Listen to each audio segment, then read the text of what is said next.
myself. Let me make sure. Let me check it. Chat, how are we doing today? Hope everyone's doing great on this fine Friday evening. Hope we're all doing good. Hope we're all doing great. Zion, watch yourself, buddy. I'm up today. And, you know, I rock with you. I don't want to have to give you the sleeping danger treatment, brother. But what's up? What's up, y'all? What's up? What's up? What's up? Hope you guys are doing good. Hope you guys are doing great.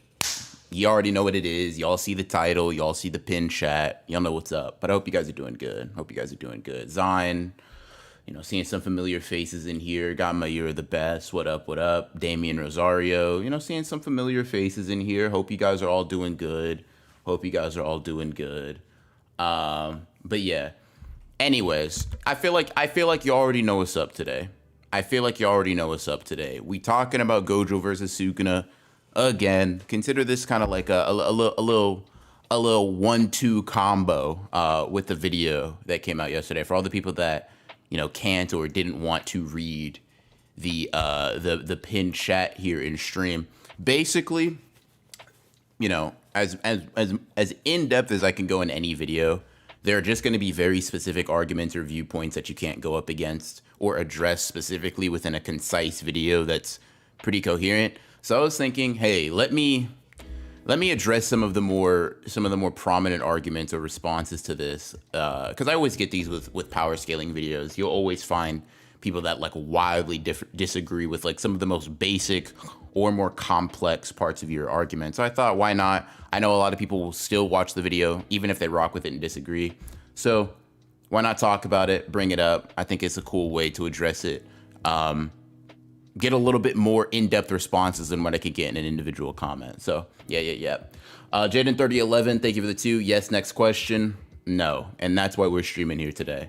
But yeah, I'm gonna let people get in here real quick. First off, let's see, and then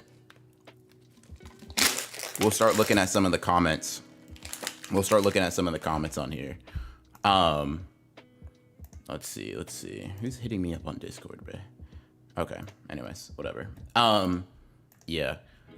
Let's see. Gamer King Caleb, thank you for the 2. I love your videos and you're one of the JJK goats. I appreciate that. Thank you very much. Thank you. Shibuya Gojo loses to 20-finger Yuji Kuna.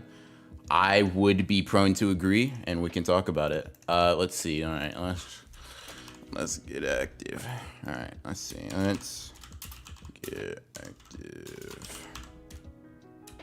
And then I'll just post the link in here, and then we can really get into it, chat. So for all those who don't know, I pinned a comment under yesterday's video, basically asking people to respond with certain arguments and certain points if they disagreed or if they agreed. I just kind of assume people are going to disagree, but the option was left open for multiple people. Let's see. Okay, cool. Let us do it. So from what I can tell right now in chat, it seems to be kind of the consensus that Sukuna was carried. He can't beat Gojo without the 10 shadows, especially like Shinjuku era Gojo. So we can kind of get into that. There are definitely some interesting arguments for that. Like for example, Jaden 3011 saying straight up, if Sukuna did not have the 10 shadows, he would not have had Mahoraga, who allowed him to create the world slash. We would not be having this conversation. Like I said, that's an argument that you're going to hear all the time, but it's just like, it's one that thinks that because that's how the fight went, that's how the fight would have to go.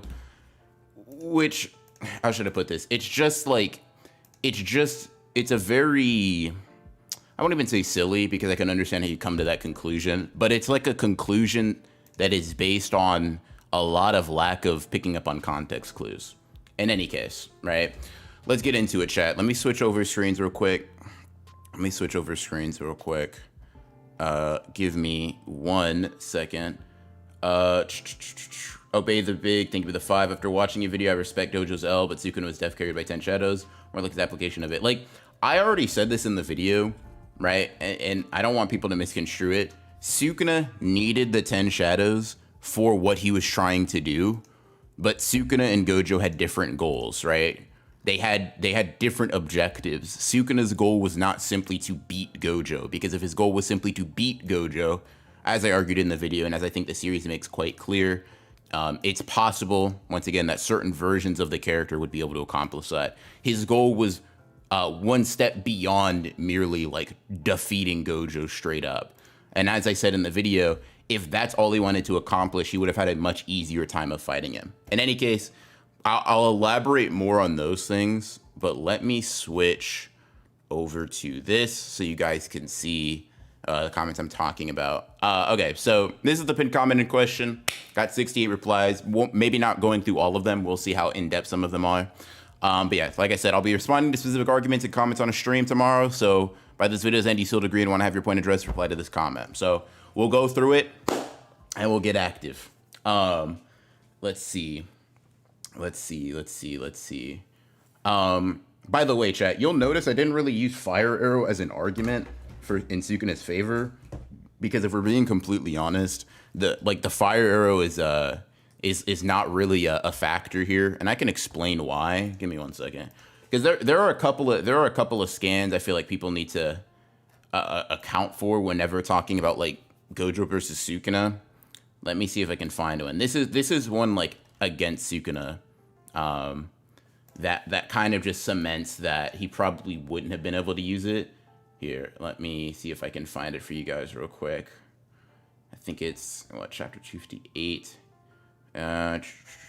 No, might be the next chapter. Yeah, when they explain it. 1 second. No. Okay. Yeah, here we go. So, in his fight against Satoru Gojo, he changed the conditions for his barrier technique and continually restricted the effective range, resulting in inefficient firepower, so he had been sealing Divine Flame. Basically, because of the nature of how he's fighting Gojo and how he had to keep changing his barrier, he had to keep making binding vows that would limit the Fire Arrow's potency. So it just wouldn't have been like, maybe it would have hurt, but it wouldn't have been an extremely useful ability here. Hence why the Fire Arrow is never a win con I bring up, because based on how we know this fight would go, Sukuna wouldn't be able to rely on it as a finishing move. It just wouldn't work. In any case, so we got the first one. What if Gege didn't hate Gojo? Couldn't think of a valid argument, so I'm reaching. I mean, this one is like obviously more of a bit, more of a joke, a goof, a gaff, if you will. But it is what it is there. All right, let's see. Let's read Nightlights real quick. Let me pull this up for you, chat. I think you guys can see. Yeah, you guys can. All right, cool. Let me zoom in. There we go. Do you think that One Finger Sukuna from episode 2 beats Pre-RCT Gojo? What would be the output on One Finger Malevolent Shrine? Thing is that Gojo still has Falling Blossom emotion, so even Gojo would still take some damage. It depends on the strength of One Finger Sukuna's domain. I'm also not sure if Sukuna had domain amplification before meeting Kenjaku, given that's who taught Jogo and Hanami about it. Plus, Sukuna knew he only had 10 seconds to fight Gojo, so he would have tried a lot more than just punching. I mean, there's a lot of things to address here. For one, like, sure, we don't necessarily know the direct output of Malevolent Shrine, but like the same thing goes for like pre-RCT Teen Gojo's Falling Blossom emotion. We know that all barrier techniques can stand up to domains to some extent, but it depends on the quality of the barrier user. Gojo at this point couldn't use a domain, couldn't use RCT, and was just overall a significantly less refined sorcerer. Generally speaking, anti-domain techniques have lower output than domain techniques, so Sukuna's would probably just like whittle them down anyway. That's just like the most logical thing to assume, even given the sort of the lack of evidence we have in both characters, because it's not like we have feats of what pre-RCT Gojo Falling Blossom emotion can do. So that's the first thing. Secondly, Sukuna not having domain amplification before meeting Kenjaku, it's just not a thing you can really demonstrate one way or the other. I think it makes sense that you would have it beforehand. We also don't know when he met Kenjaku, right? He could have met Kenjaku 1,000 years ago, back when they were in the Heian era. They were best buds, whatever. Who knows, right? We don't have a timeline on like unless you're saying that the first time Sukuna and Kenjaku met was in the Culling games, or rather like after he switches over to Megami's body, which is just not the case. They'd already had prior deals before that. There's a bunch of stuff like that. And no, you're not immobile. You're not necessarily immobile using Falling Blossom Emotion. That's never been said. I think Naobito is, and maybe Gojo is, but in Gojo's case, he specifically uses Falling Blossom Emotion and then pops a domain immediately after. So we can't tell for sure if you are immobile. Then you have, I'll like this one just to make sure I know that I got past it. Let's see, SS Enderramen 21. Let's see. So when it comes to it, Gojo's a better fighter.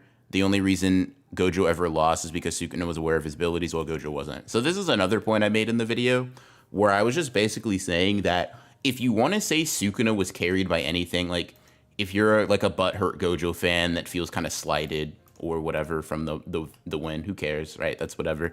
We all have our agendas. I'm not here to really judge so long as you can see reason. If you're going to say he was carried by anything, the more obvious thing that Sukuna needed, quote unquote, to get a win was knowledge. Like the nature of the fight just means that, like, honestly, I'll say this, right? Sukuna, I would bet Sukuna will lose. Let's say Gojo and Sukuna fight 10 times, right? 10 times Sukuna fights without Mahoraga. 10 times he fights without knowledge of Gojo's technique. The knowledge will be the greater debuff, 100%. 100%. It just will. And mainly because Sukuna has, like, one of the easy counters he has to Gojo's domain, like getting close to him and stopping him, Infinite Void from giving him brain damage, like 4 CTE, is just something he wouldn't know to do. Like, maybe you could say you would figure it out, but once again, that's something that's, like, I try to keep the assumptions and, like, heavy speculation as limited as I could. Obviously, the nature of this, I'm literally putting versions of the characters up against each other that never fought. You can't totally do that, but I try to keep it as limited as possible. Let's see. Okay, I think this is our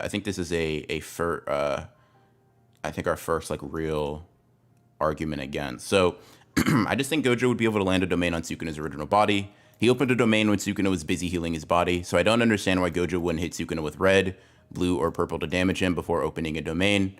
Gojo is a fast thinker after all.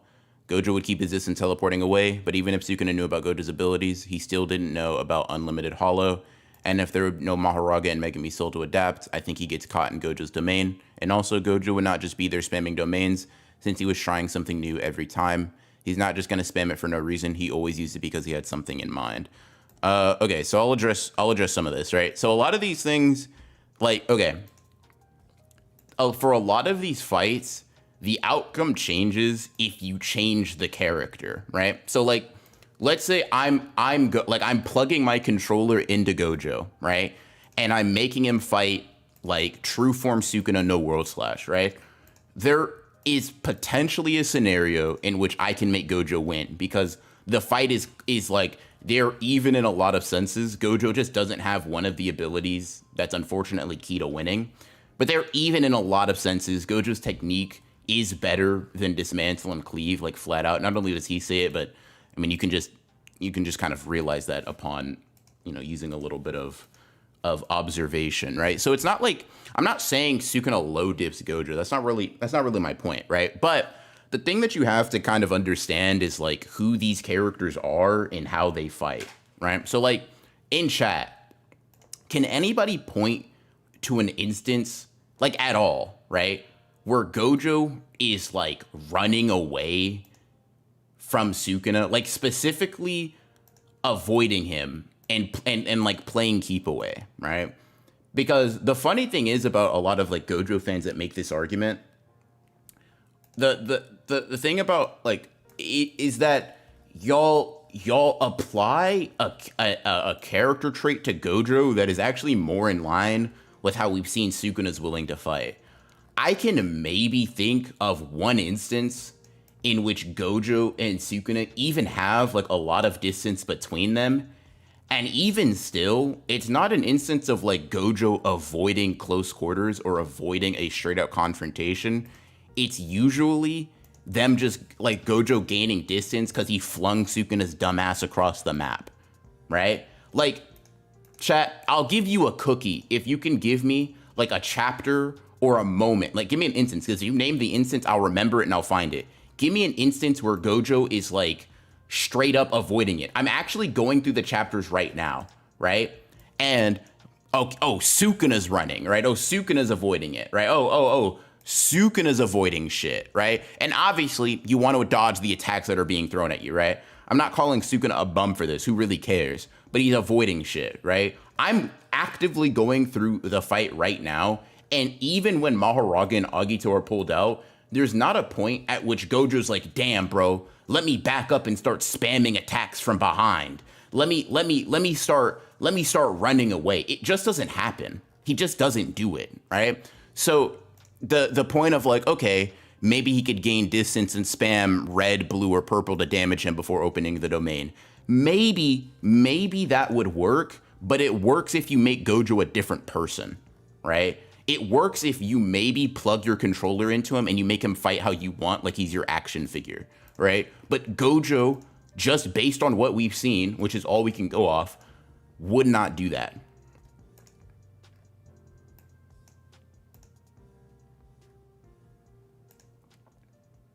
Like, he just, like, great example, the domain clash, right? He pulls up, he's like, shit, bro, I'm getting cooked. Let me get out of here. Boom, right? It's like, sure. As soon as he opens up simple domain, he's back at it running the hands again, bro. And we know that Gojo and Sukuna are comparable in stats. He could have kept trying to push the issue, but guess what? If all this shows is that in the few instances where Gojo is prone to running, specifically when his technique isn't working and he's caught in a domain, Sukuna can catch up, like he can hawk his ass down. Which is like you kind of have to pick one, right? Either we see a specific scenario where Gojo's willing to run, right? And in that specific scenario, Sukuna is more than capable of catching him, or throughout every other instance, he's just on timing. He just wants smoke. Like, and you could say maybe it's different because Sukuna, but one, he'd be fighting Sukuna in this instance, but two, he doesn't generally avoid confrontation like that throughout the manga, right? He'll dodge an attack if his like domain is down or some shit, but Gojo's not a very avoidant fighter like that. He's smart, he's intelligent, he's tactical, but Gojo is a very like pressing type of combatant. Let's see. The Honored One. Thank you for the 10. He said Sukuna would win without 10 shadows. In Domain Clash, Gojo tanked Malevolent Shrine without Simple Domain. Straight up, only to say, I knew it. My curse technique is overwhelmingly stronger. Malevolent Shrine is not enough. Okay. Great. Like, I'm so glad you brought this up because I'm sure this is something that's going to be brought up in the comments. And I can just like reference back to that for a lot of people in chat. So obviously we know what he's talking about it. Boom. He's surviving it, et cetera, right? I'll make my argument, but I first want to ask everybody in chat a question. You as well, the Honored One. Listen, is anybody or should anybody deny that Gojo is tanking? Not really, but more like surviving without being in immediate danger, right? Cool. Let me ask you just a real question. If Gojo was in zero danger of being in this prolonged, right? Just that, like, then, like, if his life, it was no threat to his life. The same threat as, me throwing a rock at Gojo when he has the Limitless up, right? Then why did he go to such extensive efforts, using Simple Domain twice, spamming RCT at max effort, to stop and like lower the damage that he's taking continuously before healing his technique, right? It's not to say Gojo isn't doing what we're seeing. He obviously is. But people like to take this moment and say, oh, Malevolent Shrine, even if Gojo just couldn't use his domain at all, he would just chill in there. Right? Like, what I'm saying basically is this is an amazing feat for Gojo. And in regard to curse technique, he's overwhelmingly stronger, as he says here, right? But if this presented no logistical problem, then I'm going to show you immediately what happens after that, right? Like I said, the one instance, someone in chat brought up, the one instance of him running. Listen, if you think that Gojo acted probably like the most avoidant he ever has in any particular fight for no reason, right?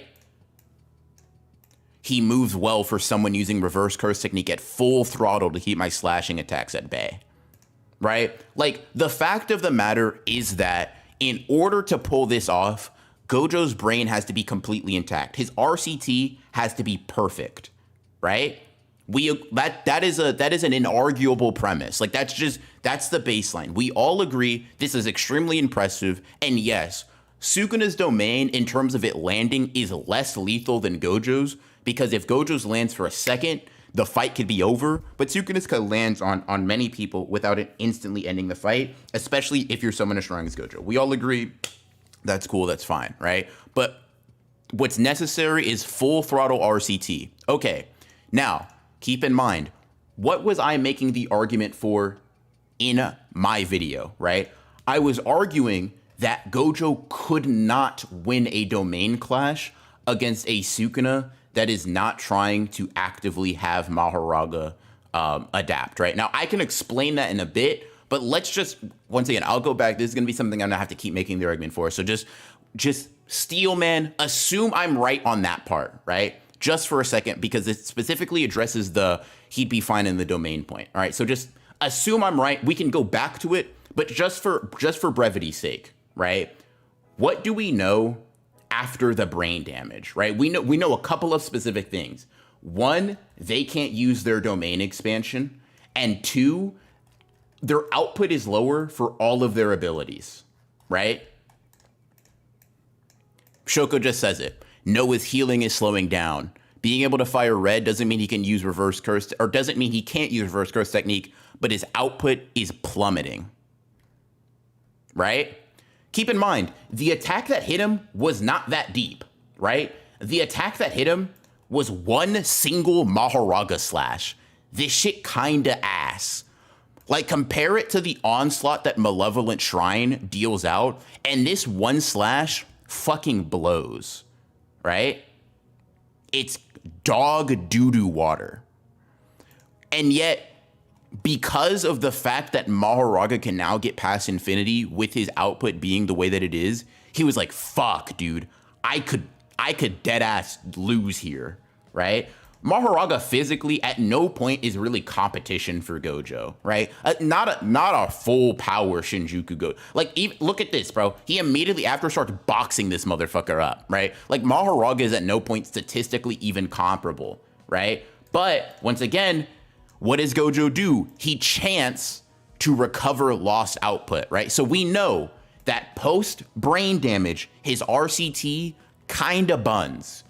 What that means necessarily is that if Sukuna opens Malevolent Shrine on Gojo without maxed out RCT, he will fucking die. That's just it. It's the fact of the matter, right? It's not really. We have a couple of things we know. Point A, it takes Gojo maxed out RCT to handle Malevolent Shrine slashes. Still a great feat. He can handle it when he's at full capacity, but point B, post brain damage, his RCT is not at full capacity. These 2 points mean that if Gojo sustains brain damage and Sukuna is able to open his domain and trap him, as he planned to, by the way, like this, I'm not introducing a win con I made up, right? I'm really not. Like, this is a win con that Sukuna thought of. Next time I'll close the domain with a barrier, you'll have nowhere to run. Then I'll dice you up and adapt to affinity as well. Chat, level with me for a second. Sukuna knows that Gojo can keep up with full RCT. Sukuna knows the consequences of the brain damage. Why would he say that opening the domain would have worked if that shit was just not gonna be strong enough? It requires maxed out RCT to handle. Post brain damage, he doesn't have that. It's as simple as that. It's as simple as that. I thought he was in burnout while getting slashed, so he was at reduced output. No, he's not in burnout. He can't use his domain at all because he fucked his brain up. Here, I think the skin says it. That's true. That's also true for Sukuna, who has suffered brain damage. Like, the reason both of their output sucks is because of how much damage their brain took.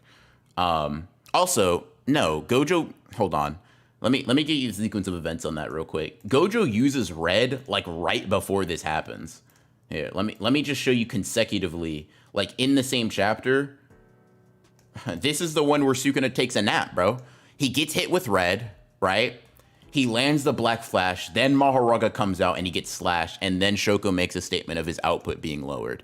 Gojo has had his technique. The reason he's like garbage is because he's fucking, his brain is bleeding, bro.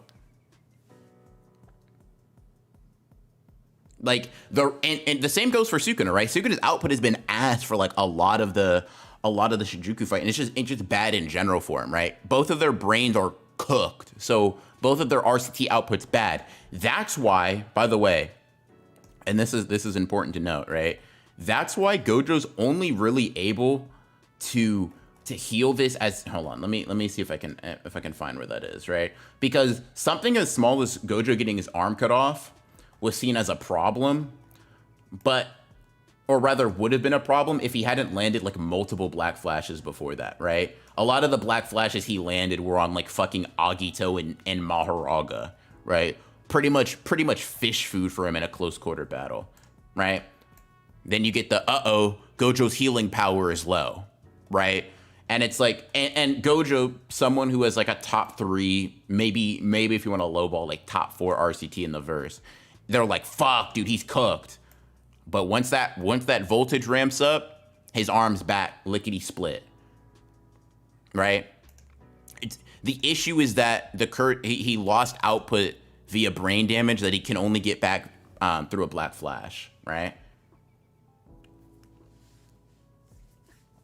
So, yeah, that is my very long-winded way of responding to you, Honored One. I hope that was an adequate response to the point that you were making. All right, let's see. I responded to this comment. So Gojo's just a better fighter. It just depends on what you think like being a fighter involves. Like if you think being a fighter involves being knowledgeable about your opponent, then he wouldn't be. But if you're talking about you wipe both of their memories, you throw them in a room, Gojo will come out on top and that makes him the better fighter. Sure, like I'm not really too mad at that idea. Like that's not insane to me, right? That's not ridiculous to say, but I personally just think that is a somewhat narrow-minded view of fighting, especially in JJK when like characters go into battles with like pre-established plans all the time, right? Like nobody calls Kenjaku a fraud for using the prison realm because that was just a good fucking plan. It just is what it is in that regard. Let's see. Okay.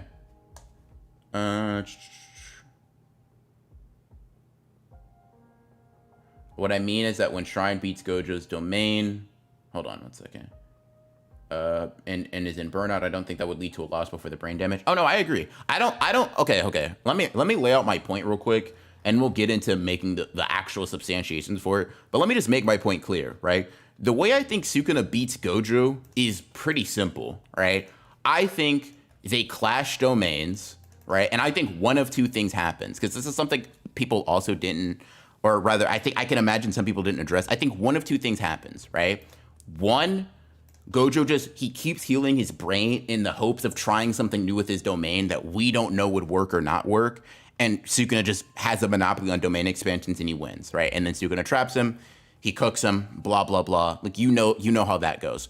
The other idea, right, is that even if Gojo doesn't burn his brain out to the point that he can't use a domain at all, we know that the effects of healing your technique lag, right?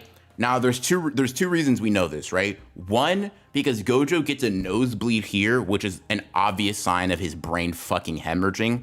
And two, Sukuna himself, let me find the statement for you guys. Let me find the statement. Because Sukuna says something very specific, right? Let me see if I can find it. You push yourself too far. Cursor techniques are engraved around the prefrontal cortex. He basically says, I'm trying to see where he says like it caught up with him, right? Because it's really just, in Sukuna's case, right? here. It doesn't even have to be healing your technique specific. Brain damage that is difficult to heal just nerfs you, right? Because Sukuna healed his brain somewhat, but not enough to where he had the disadvantage. Infinite Void is what caused him to be unable to open his domain, right? It's simply brain damage, generally speaking, that causes that. Let's see. Give me 1 second. CT super chats. Give me 2 seconds, chat. Do my Googles.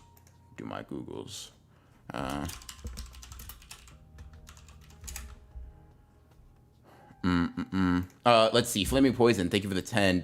I don't mean to self-promote, but I made a Reddit post on Gojo versus Sukuna a month ago, going over all of these points and giving my own in-depth perception. If possible, I'd appreciate if you take a look.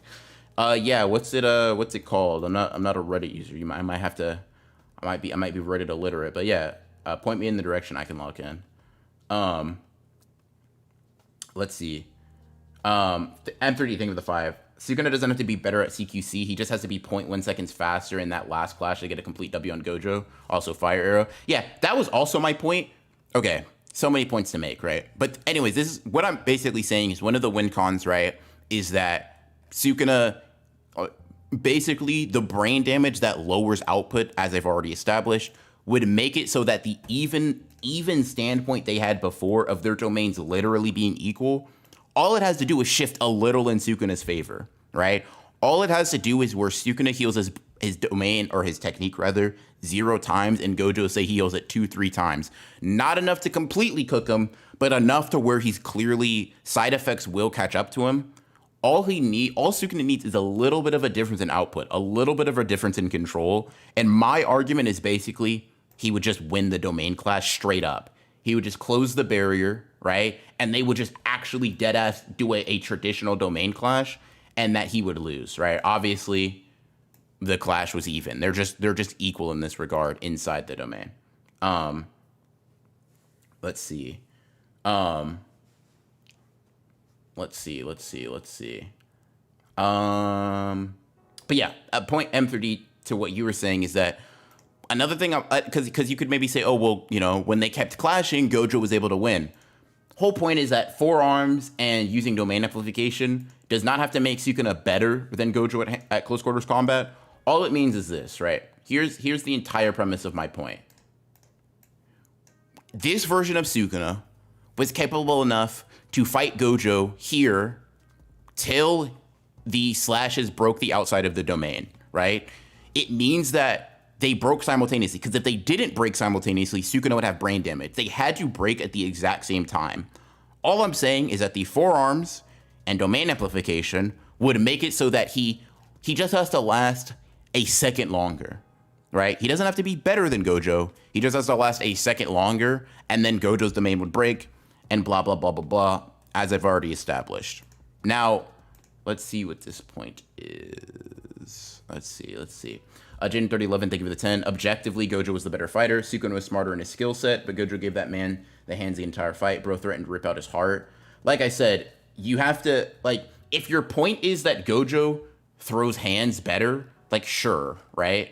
His technique is specifically suited for that, right? Like, that's fine. Like, I don't have issue with that. I don't think people are going to take issue with that, right? Now, if you're saying, because it would be like saying, like, oh yeah, Yuji's a better fighter than Gojo, because if you remove techniques, right, and you remove cursed energy, Yuji would beat the dog piss out of Gojo. Does it make him a better fighter? In some contexts, sure, right? But it just depends on what you're talking about, right? Like, I'm not mad at somebody saying Gojo is the better fighter. I would just ask you to define what makes a better fighter. Is it no cursed technique being activated? Is it no domain? Is it no cursed energy? Because, like, different people kind of qualify. Toji would be a better fighter than Gojo if that was the case, right? Let's see.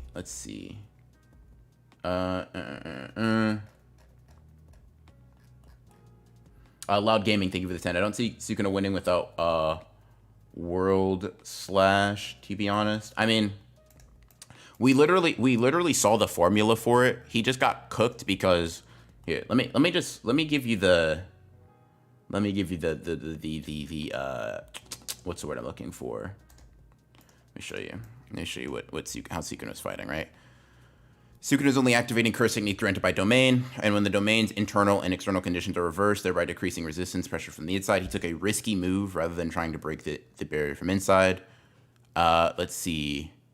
Blah, blah, blah. While our commands offset each other inside the domain, Sukuna has no means other than amplification for demeaning my limitless technique. That gives me a big advantage. Inside the domain, he also can't use architectural structure to attack me like before. That's in reference to Sukuna using the building. I proceeded as if I had the advantage during the 3 minutes until the domain got destroyed from the outside, right? So here's another thing, right? We know that during this, Sukuna is using Mahoraga to adapt, right? Now, once again, we have to go over some things that we know to be the case, right? Let me find the scan real quick. We know a couple of things. We know a couple of things to be true, right? Let me see if I can find it real quick. Okay, here. Gojo says it himself. When he touches me with amplification, Mahoraga's wheel blackens. That must mean interrupted adaptation. He can't use a domain, but he can amplify because it's damaged, blah, blah, blah, blah, blah, right? Cool. Adaptation is halted when domain amplification is in play, right? Meaning, if and when Sukuna uses, is adapting, right, using an aspect of the curse technique, he cannot be using domain amplification. He just can't be, right? It's not how it's not how domain amplification works as an ability, right? He can't be accessing his curse technique while using an ability that stops the flows of curse techniques, right? It's a requirement that he is allowing Gojo to reign freely with his abilities, or rather more freely than he could without domain amplification, right? Cool, fine, whatever. Obviously, you grant him the 4 arms, and then this 3 minutes turns into 3 minutes and 1 second, and then that's all you need for the domain to break. That's basically the point. That's what I've outlined. Let's see. Glow, thank you for the 5. Why does one factor? No one, I'm assuming. Factor in Megami's body. Miguel and Yuji are proof. Heian Kuna should be physically stronger than Megana physically. Yeah, I mean, even if, it's hard. Listen, the reason I don't use that argument is because you can't quantify it, right? You can't say how much stronger he should be, and you can't demonstrate, even if you can't put it in numbers, you also can't demonstrate it qualitatively. What I mean by that is, because we have no example of Sukuna fighting Gojo with 4 arms and that more buffed up body, right? We can't say whether or not that difference specifically in strength and outputting ability would mean a lot, right? Now, the 4 arms, we've seen, qualitative demonstrations of how exactly it makes him a better fighter. We can see him fighting Yuji with 2 arms, them being more relative, and then him getting 4 arms, and that relativity almost instantly disappearing, right? While that doesn't have a number put to it, it shows that Sukuna is blatantly more competent. We see it in the Kashimo aspect of the fight. We see it in a lot of different versions of the fight, right? This is simply to say that in the instance where we're saying Sukuna is a better fighter with 4 arms, you don't even need to say that much. You just need to say there is a difference. There is a positive difference in Sukuna's favor. That positive difference inherently means the domain clash can't go as it did before. But yeah, your point isn't a bad one, right? It's just one that when you're putting your opinion up for people to really try to pick apart, you got to be careful, just because it's you then get asked okay, quantify how much stronger you got. When one, there's no need to, but it's also not really possible. Let's see.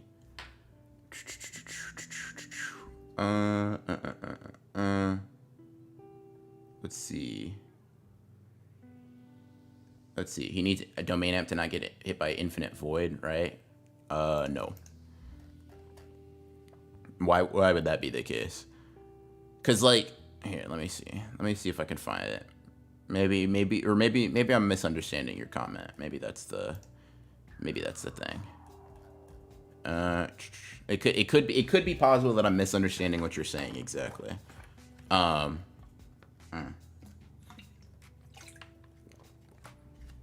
Because Gojo says that the only way you can combat him is domain amplification, but Sukuna's not really. Whenever we see inside the fight, Sukuna's kind of just getting ragdolled.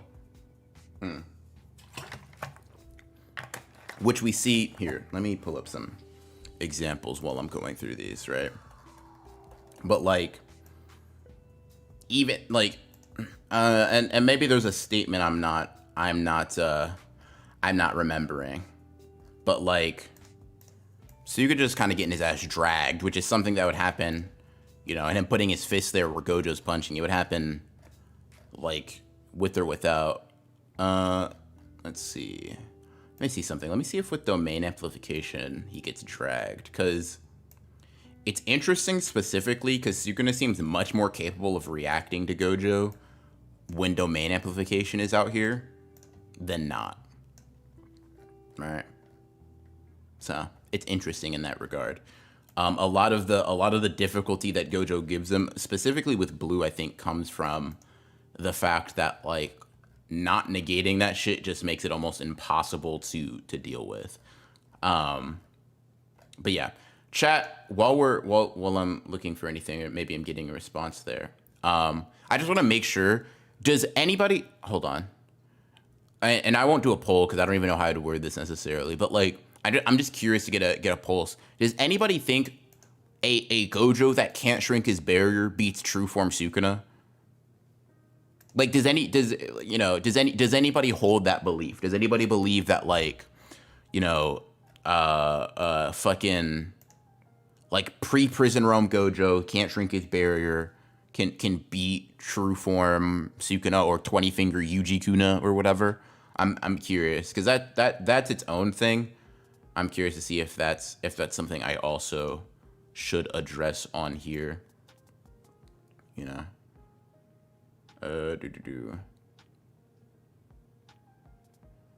See. Yeah.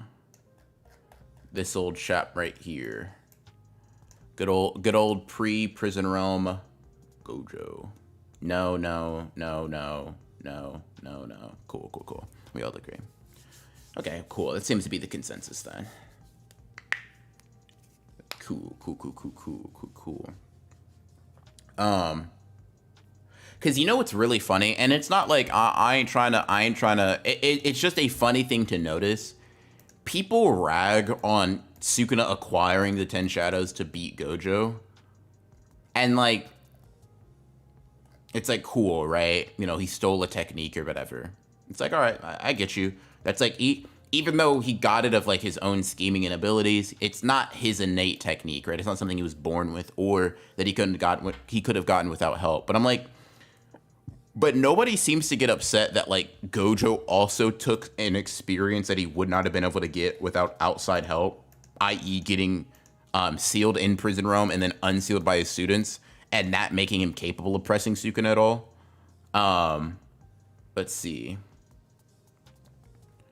Saber 7, thank you for the 5. Ronin, domains give a stat boost, and Gojo handled Sukuna when he was in his domain, so Gojo has to physically be superior. Like, no, not really. I mean, like, they do give amps, right? But, like, it doesn't have to be physically superior, especially when we get, like, evidence showing things that are to the contrary. Like I said, like, I think this is an example of, like, Gojo's like jumping around. Clearly, I would assume he's using blue, right? Maybe you don't think he is. I think it's pretty obvious he's using blue, especially since Sukuna still has the domain amplification thing, and Sukuna just reacts, right? It's not to say that Gojo can't be faster or stronger, because I think he is, but it's just to say like they can be relative, right? Like, and also let me steel man your point, right? Let me say that Gojo is superior. Like, okay, yes, and right. Like to what end, right? What is Gojo, for every argument I've made, right? What does Gojo being physically superior really mean?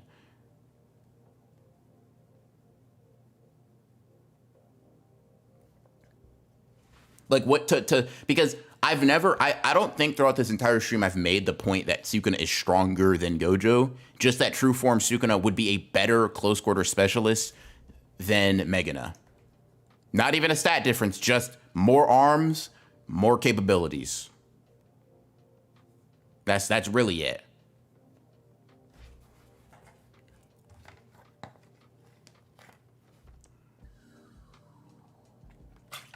Like, yes, right? Gojo does have the advantage. That much is, like, especially inside his domain, right? That much is just clear. I'm not making the argument that Gojo isn't the superior close quarters fighter. I'm just saying that, like, in a world where supernatural abilities exist, I don't think that being a better close quarters fighter is the end of it, right? That's all. Like, because how should I put this, right?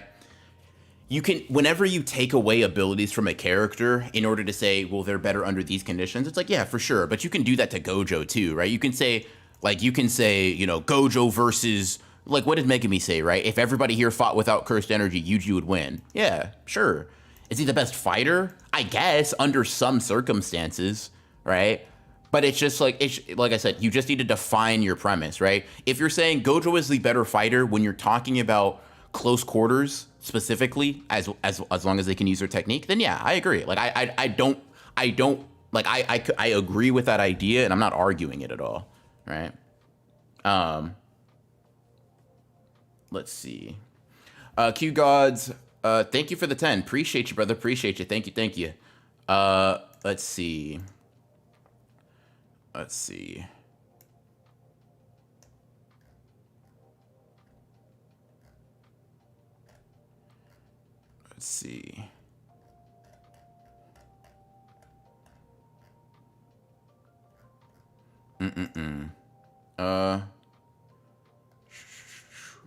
What does everyone remember the Gojo needed 3 other people to pop a 200% hollow purple? The reason I don't really bring that up is, like, if you think about it, like, it's very obvious that that shit didn't mean much, right?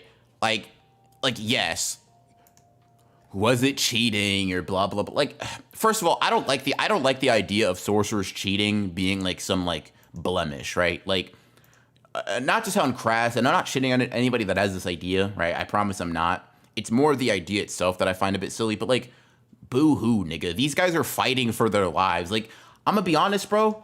If I were Gojo, I'd have Urahime and Gakuganji ready for me to go again somewhere, bro. Like, hey, guys, I'm gonna meet you up here. If I'm getting pressed, if I'm getting capital P pressed, pull up. We don't shoot another one off, right? Like, it is what it is, in my opinion, right? Like, the reason I'm interested in the was Sukuna carried by the 10 Shadows thing is not because getting carried by the 10 Shadows is a problem, right? Most sorcerers are carried by their technique, Gojo included. Motherfucker is not top 5 in the verse without the Limitless, and that's fine because the curse techniques are how you fight, right? But it's like it's more of a power scaling thing for me. It's not like, oh, if Sukuna is carried by the 10 Shadows, he's a worse character, he's less strong. It's like, well, no, that's just not how it is.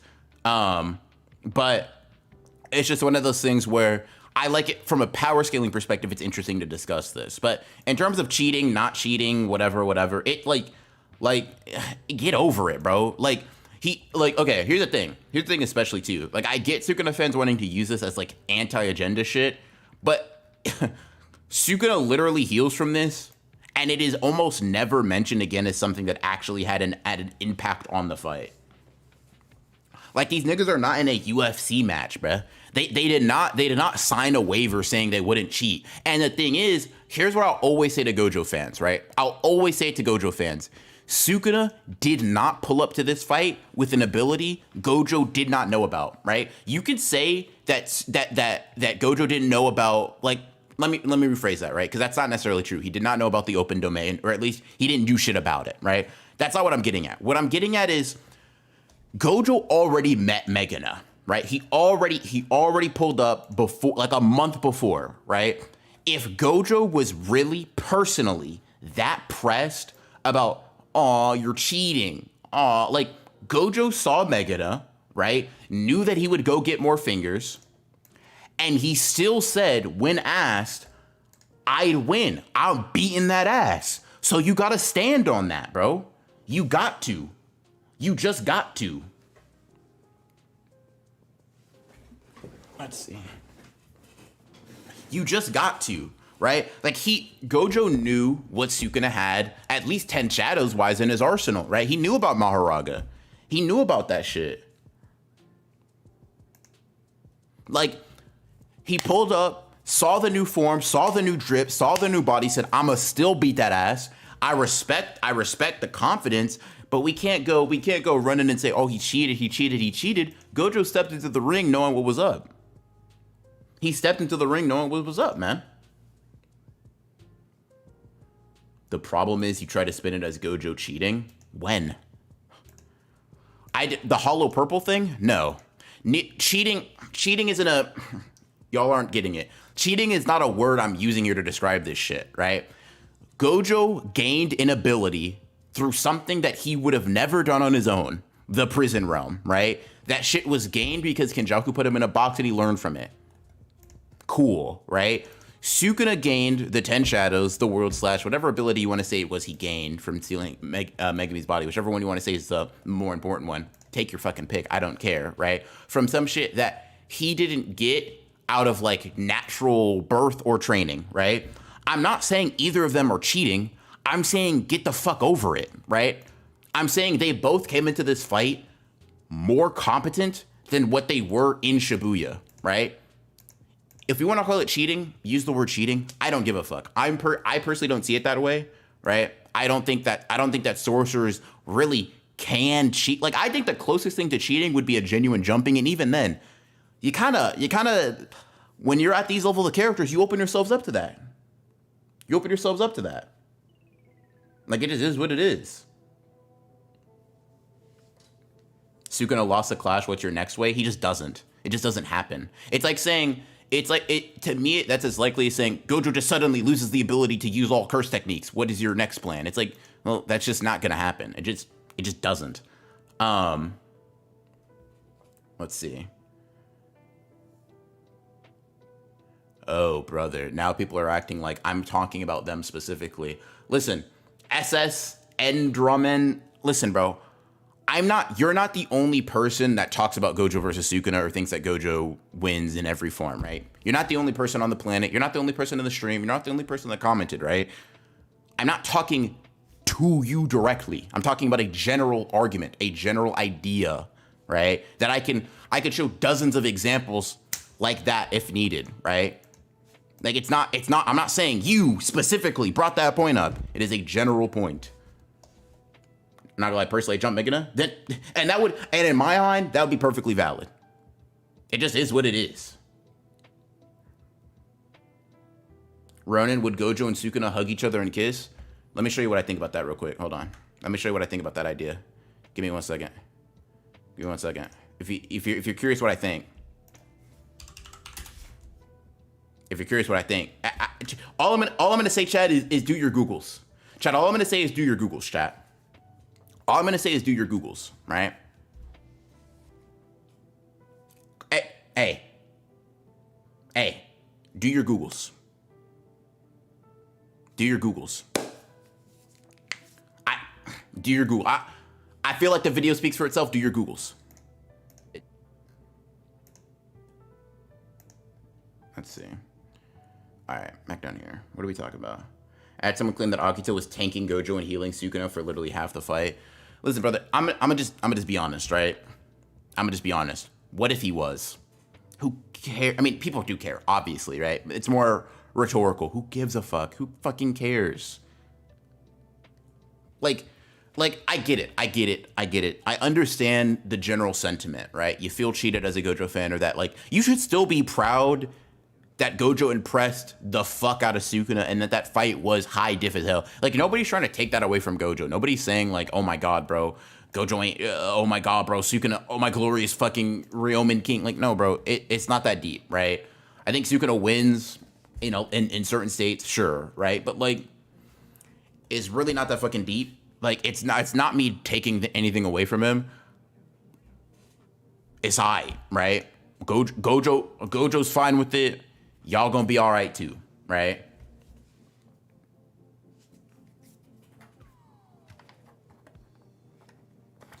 Saying that motherfucker cleared your skies is mad romantic. 100%.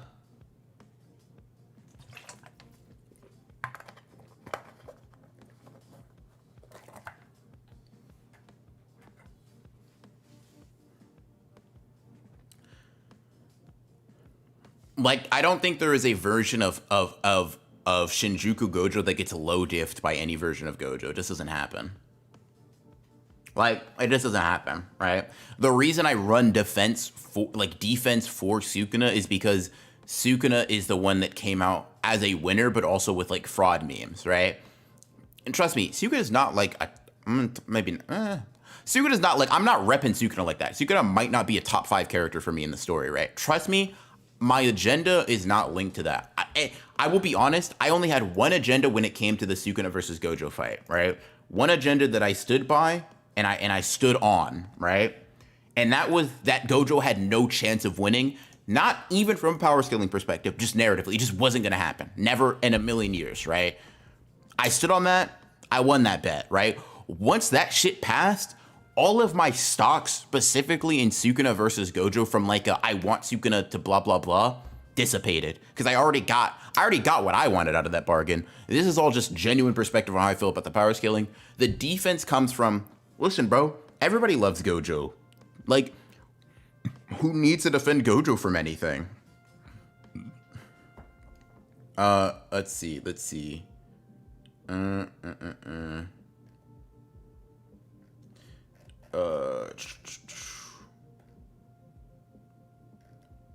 see. Let me see.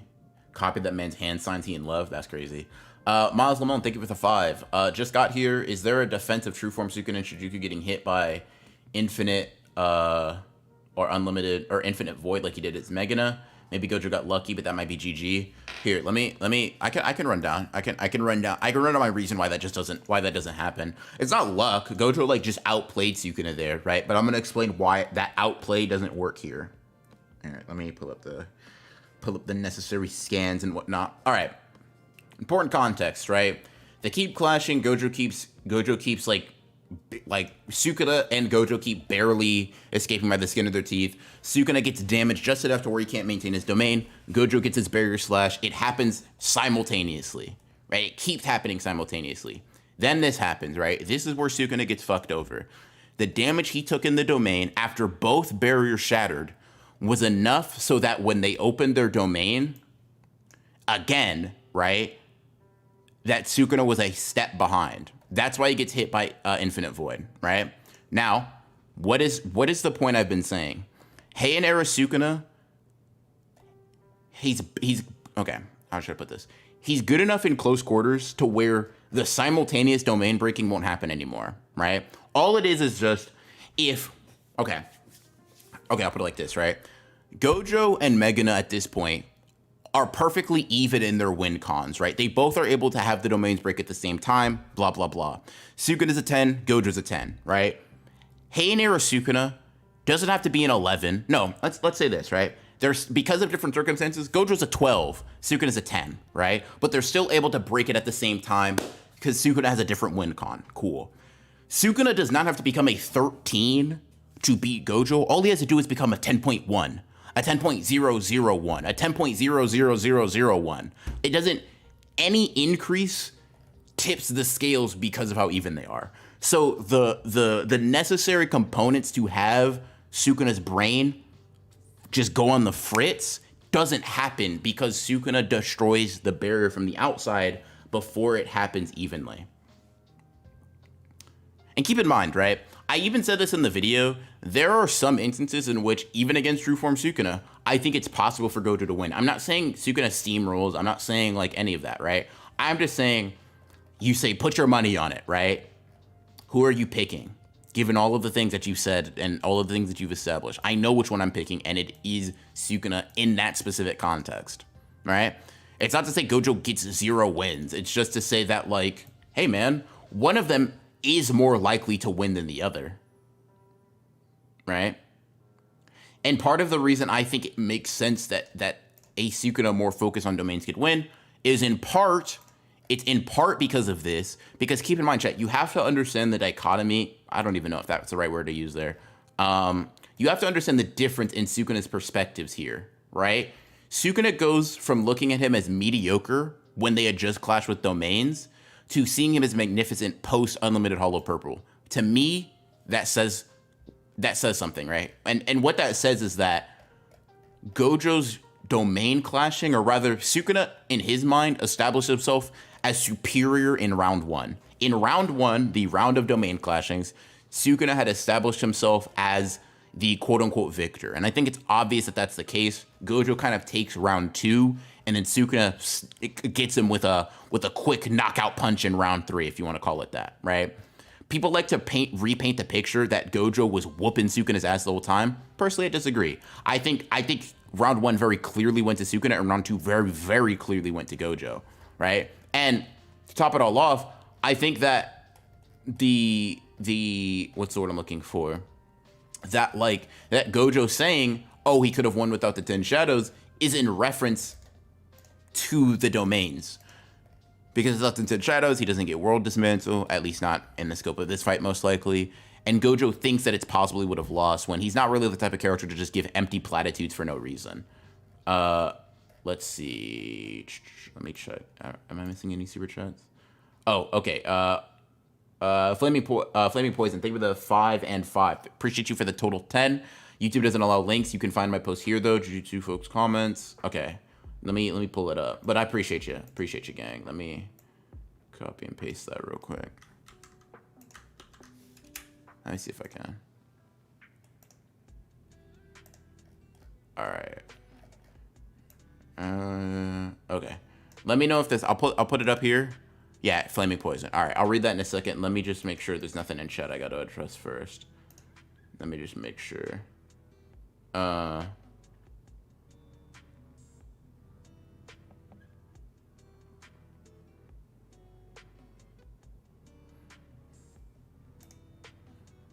Let's see. None of that shit was very clearly close. Also, he said it would be close, not that he'd lose. I'm not sure I could have beaten him even if he didn't have Mega Beast 10 Shadows. That's it. I'll say I'm thinking Purple's ridiculous. I don't even think he tanked it. I think Sukuna survived, duh, but you don't come out looking like a fucking an overcooked French fry, and I say you tank that shit, personally. But I get what you mean. I'm being pedantic. That's my fault, gang. Let's see. Yeah. All right. Let's read this, chat. Let's read this. Okay. Okay. Cool. This should be interesting. I have no idea if you agree with me or disagree, but this will be something.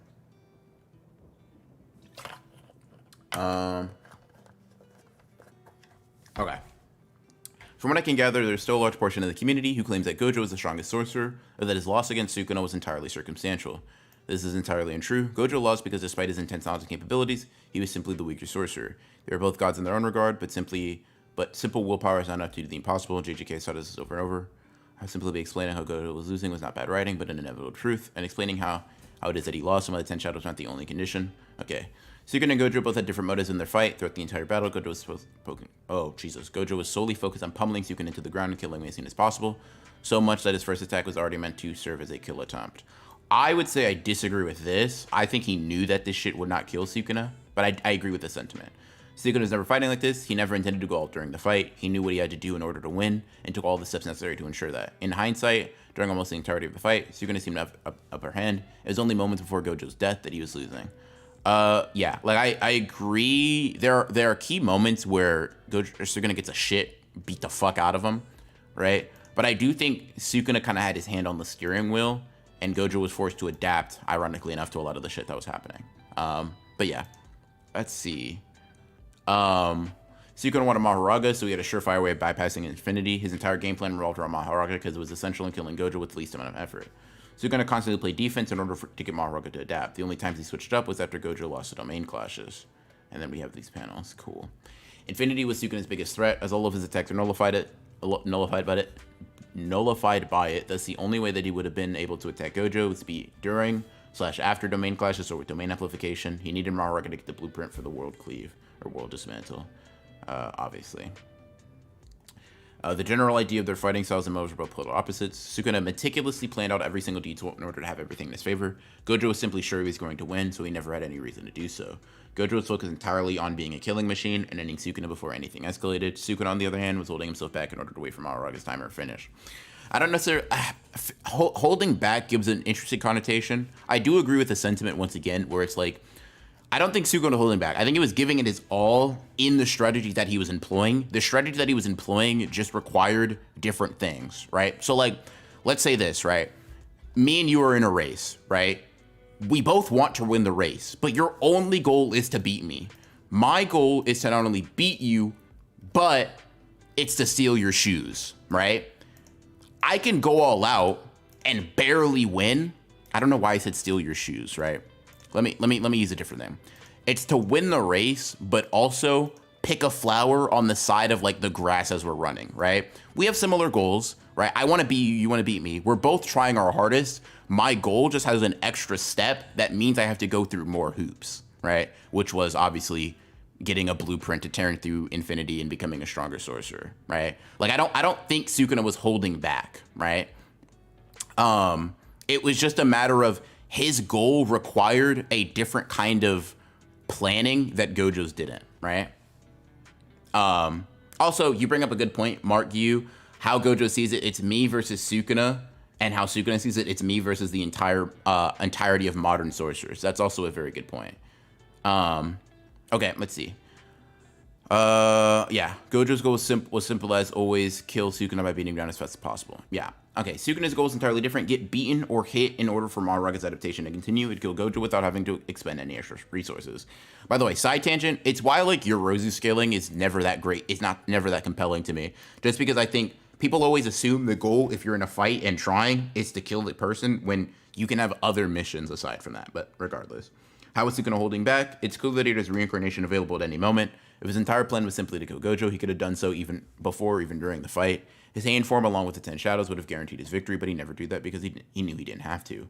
Time after time, Gojo threw everything he had at Sukuna, every little trick and trade he can think of, all of his expertise and techniques he spent his life cultivating, but it was not enough. He himself recognizes this moment after his death during the airport scene. And then obviously we have that. Simply put, Sukuna was never going all out because he was playing entirely different from Gojo. He had several tricks up his sleeve, none of which proved necessary until after the fight. But what about Mahoraga? Sukuna couldn't win without adaptation, right? No, he still would have. How? It's simple. While I do agree Sukuna would not have his world cutting slash or any way to kill Gojo outside of Malevolent Shrine or Domain Amplification, that is all he would have needed. During their fight, it was explained that Sukuna was destroying Gojo's domain from the outside, while Gojo beating Sukuna from the inside. Gojo dealt enough damage to Sukuna in the same amount of time as it took Sukuna to destroy the... I think he's going down a similar line of argumentation as me, and I think that's just because it makes the most sense. This would not be the case if Sukuna was in his hand form. He would never have any reason to allow himself to get hit, as he did during their fight in order to progress Mahoraga's adaptation. He would have no reason to think meticulously, because Gojo would be barehanded in front of him. Now, I don't think he wouldn't get hit, but I do think that he would fight a lot better. Inside their domain, Sukuna would utterly annihilate Gojo in hand-to-hand combat. I'm not even going to say I don't agree. I'm going to say there's no way to prove this, right? I'm going to say there's no way to demonstrate this. And I know how you're going to try. Well, then, don't disagree with your overarching point. I disagree with some of the lines of reasoning for it. But you see his fight against Kashimo for proof, where Kashimo was much faster than Sukuna in Megami's body, but lost the moment Sukuna transformed. It'd literally be a ticking time bomb for Gojo, simply waiting for his domain to get destroyed from the outside while Sukuna remains unharmed inside of it. I don't think that Sukuna would take enough damage for the domain to dissipate. However, I get your point, but you have to keep in mind that the Kashimo that Sukuna fights is still suffering damage, not only from just having one arm, right? Which obviously Megana never fights Gojo with one arm for very long. But also because, he should still just be sustaining all of the actual physical damage that came from it, which would make his body and vessel weaker, right? That's the main thing I would disagree with. I think you can use Kashimo as an example of how the forearms makes him a better combatant, but not to the point where he would I don't think there's any version of Sukuna that's demolishing Gojo in hand-to-hand, right? So I don't buy that part, but I do agree with the sentiment again. Anyways, and then the fight would end. Be it after 2 or 3, even 5 domains, Gojo would eventually not be able to regenerate or fail to open the domain exactly as it was in their actual fight. Sukuna was hit by Infinite Void as a consequence of his plan constantly using Megami Soul and allowing himself to get hit. This would never happen if he was in his hand error form. Their techniques would simply cancel each other out inside the domain, and then Infinite Void would be destroyed from the outside. This part I agree. Opening a second domain would not even be necessary, as Gojo would be forced to open his domain over and over in order to stop the onslaught of the Malevolent Shrine before having it broken again. To summarize, Gojo would lose every single domain clash, and Sukuna would never allow himself to be hit whatsoever, as he does not have any reason to. Now, I don't think Sukuna is so dominant that he would never get hit. I still think it's much more in Gojo's favor in that regard, but once again, the domain clashes win. I agree at that point. The end result would have stayed the same, Gojo loses. And even if none of this is enough, Satoru Gojo himself even says Sukuna is stronger. Even if that is not enough to change your mind, then I'm afraid nothing will. yeah, blah, blah, blah. Honestly, I don't know if he would have won, or I would have won even if he didn't have Make Me Send Shadows. Closing statement, I understand that almost everyone is devastated that their fight ended that way, and a ton of people are still adamant that in fact Sukuna needed Mahoraga or that Gojo would have won if X, Y, Z occurred, but none of this is true. If Mahoraga didn't exist or anything else had happened, Sukuna would not have done the things he did, nor would he have gone with his risky playstyle. Gojo's fighting style would always be the same, kill Sukuna as fast as possible, because that's all he had to do. Sukuna was always going to win this fight because against Gojo because he simply was the better sorcerer. I know this is hard to accept for a lot of people, but in 1,000 years, there has never been anyone who surpassed him in strength, and that isn't just a simple coincidence. Let's see. Can I have with this? Oh, damn, I gotta make an account. Well, let me just say this, brother. That's an upvote in my heart. Let's see. I don't have a Reddit account, so I'd have to make one. But this was a good post. I fuck with this a lot.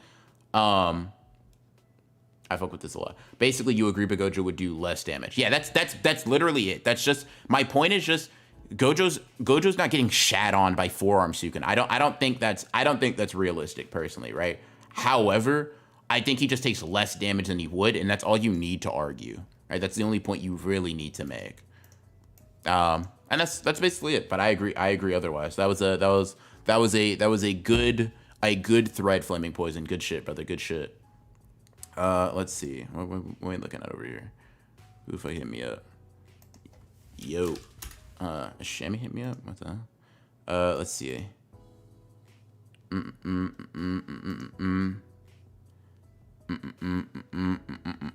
Hold on. 1 second. Alright, cool. Sorry, chat. Just had to check the Discord messages real quick. Broken Redditor is crazy, by the way.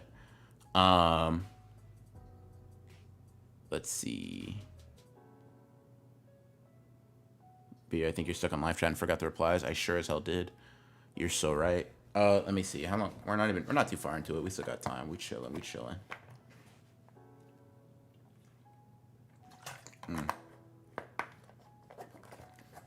All right. Let's see. So this is one I think we addressed. I've always thought that Gojo can throw hands better, but when it comes to curse energy and techniques in general, Sukuna is better. It's fair. All right. Damn. All right, hold on. Let me lock in chat. Okay. I'll just call you Gaku. Thank you for the comment, brother. Hey, I feel you missed quite a bit of meaningful points that would significantly impact the outcome of the fight. All right, let's hear it. I want to begin by saying there is something you need to understand when you understand that Sukuna's action make more sense. Sukuna's goal is never just to defeat Gojo. From the start, his plan was to kill Gojo and all of his students. He knew they would ambush him. That implies many things. One, that he needed to kill Gojo while keeping enough output, health, and curse energy. And two, that he needed to prevent them from interfering in a crucial moment, which meant he had to kill Gojo in a single, quick, lethal attack. Had he failed all in those two goals, Sukuna would be dead, or would be facing a weakened version of Gojo fighting with his healthy students, which means he would also be dead. This explains to some degree why Sukuna used a binding vow, why he used Megami's curse technique, and why he took such a risk. Once again, I think this is him agreeing, but maybe I'm wrong. Gojo mastered all of his skills at purple and teleportation. This is why purple is rarely used because of some condition to set up, and why long-range teleportation can't be spammed. The evidence is that purple and long-range teleportation are the only skill that Gojo require incantation and mudra. Gojo's other skill don't require any of them thanks to his awakening. He can't use teleportation and purple when his brain was already fully occupied with using RCT and curse energy at the same time, something that is extremely hard to do, that Sukuna surprised Gojo could even do.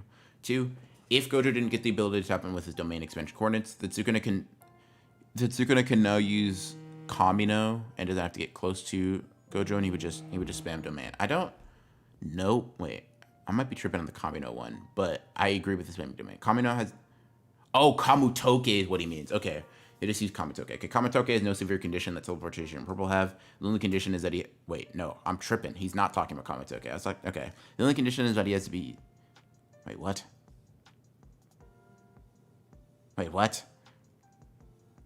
Is he talking about the fire arrow chat? Am I fucking tripping? Gojo can teleport, yeah. He doesn't... I don't think he really spams it like that, though. Let's see. Am I fucking tweaking? Whatever.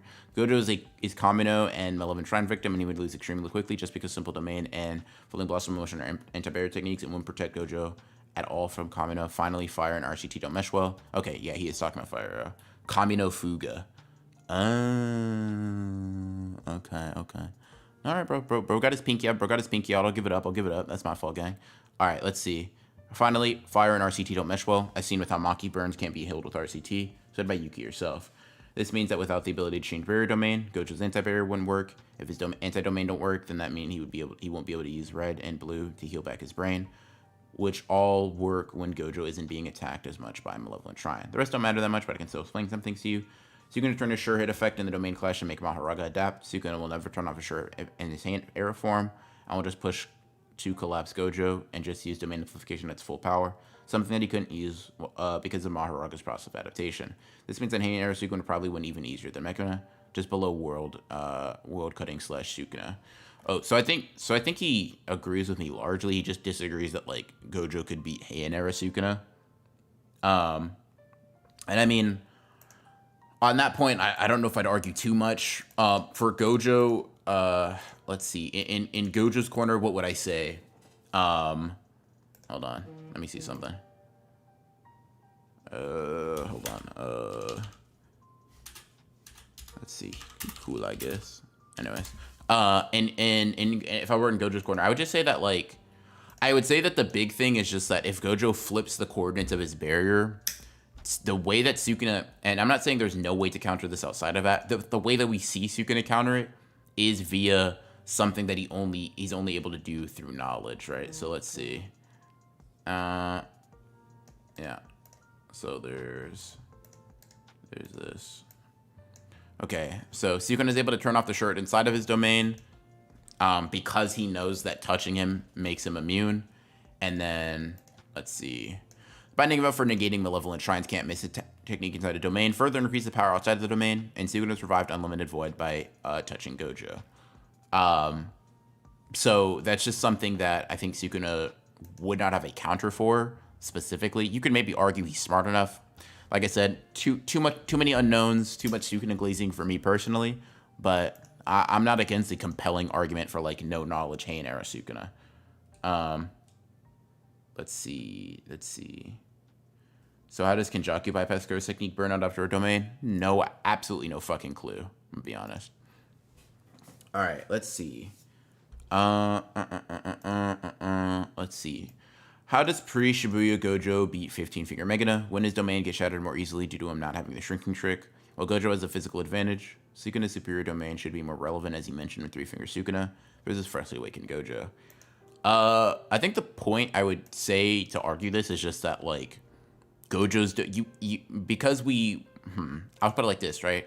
I have no reason to believe that Gojo has a better domain pre- and post-Shibuya outside of being able to shrink the barrier.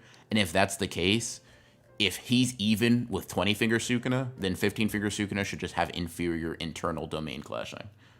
That's kind of that would kind of be my point.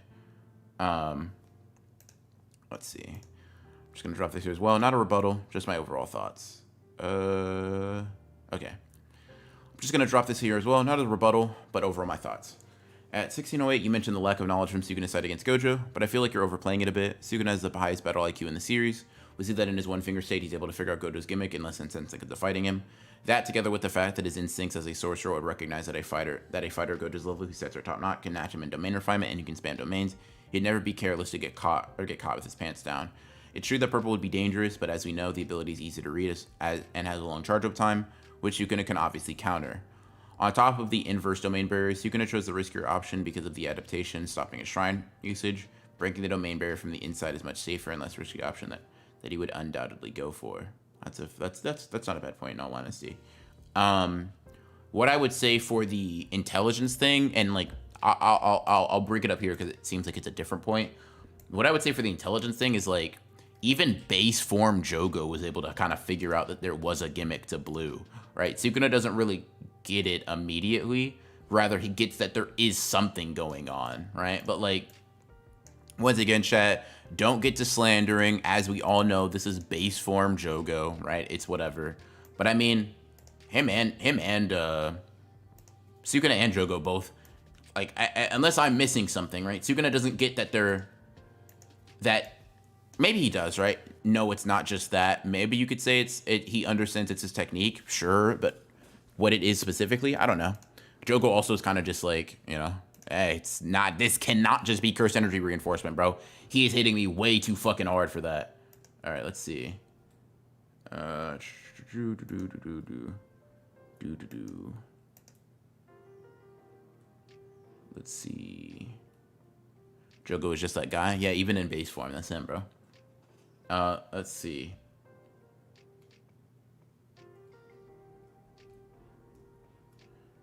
Let's see. And I'm glad you liked the video, Death. I really appreciate that, brother. Thank you. Okay.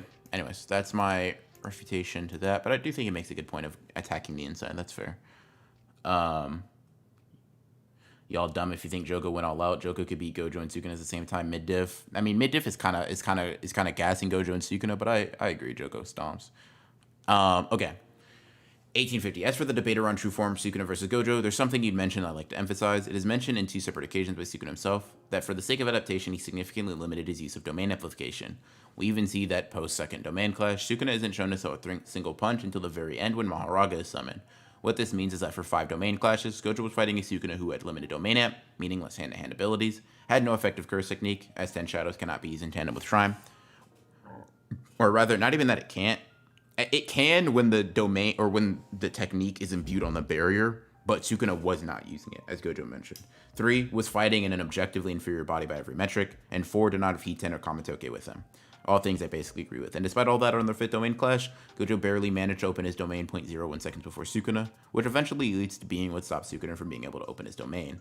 We know all of these are important factors, as we are shown that a Sukuna who is actively using domain amplification a bit more freely post-domain clash is able to match Gojo step for step for an entire chapter of hand-to-hand.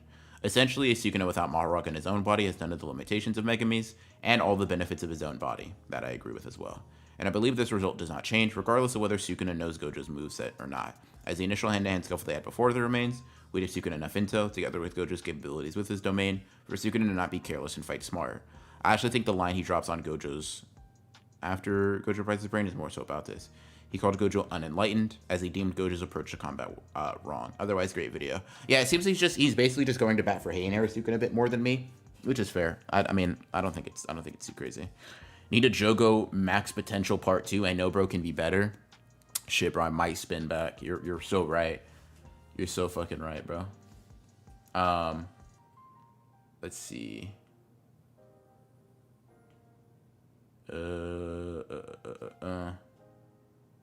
Let's see.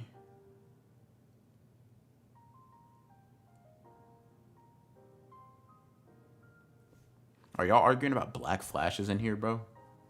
Hold on. I'm curious to see where this is. Hold on. Where did this start?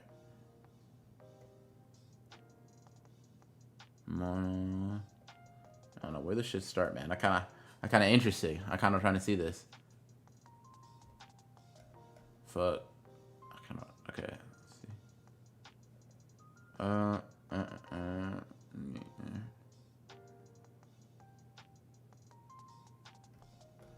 Fuck. What are y'all arguing about, bro? Catch me up to speed.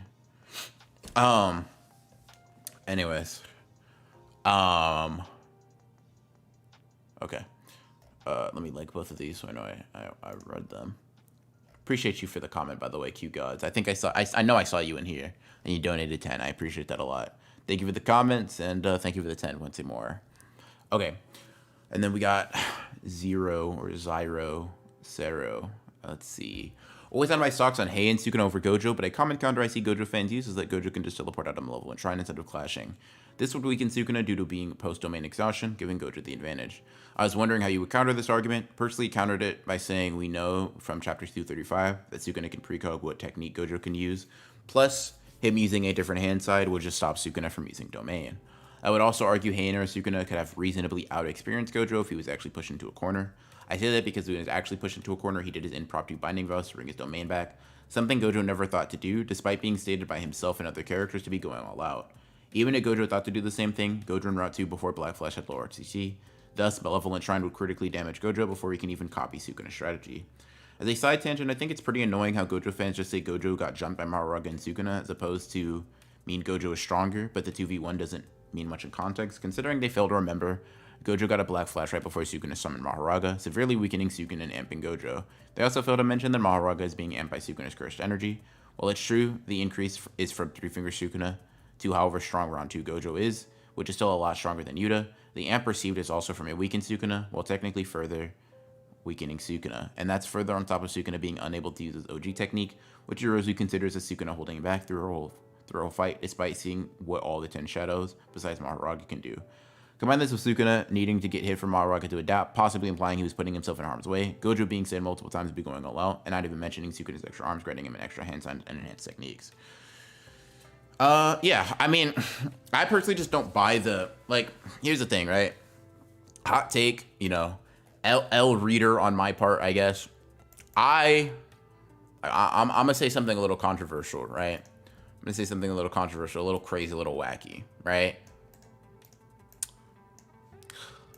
This is a 3-on-1, yes, but like, it's not the same.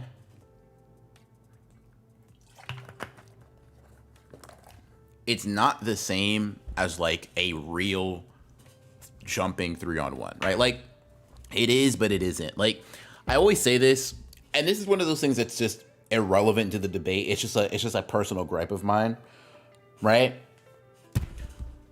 Yes, does Sukuna say it's a 1-on-1? Sure, but I think it's very obvious that he's being cheeky here. It's just the technique, right? Like, we don't say, I don't know, fucking Ino jump somebody when he uses Ryu or whatever, right?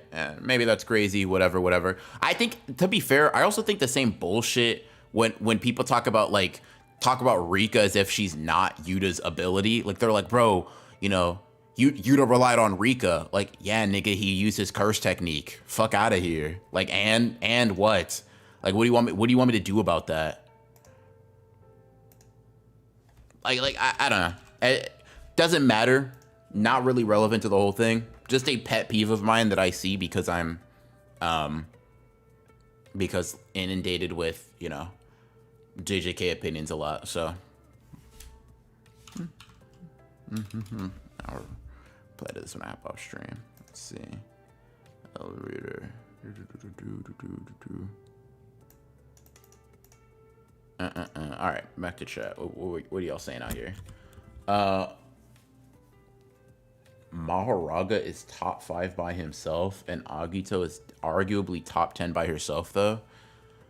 Agito top 10 is nuts, by the way.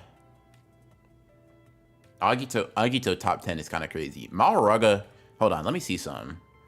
Let me see if I believe that. Let me see some. All right.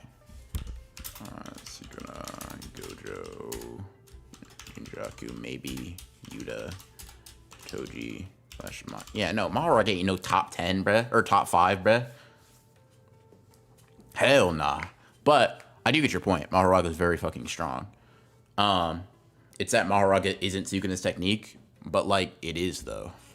Like now, like currently, right? We don't consider it jumping when Yuta copies a technique or perfect example. Kenjaku steals techniques pretty much in the same way, in the same way Sukuna does. He just takes a body, gets a fucking technique. It's his now, type shit.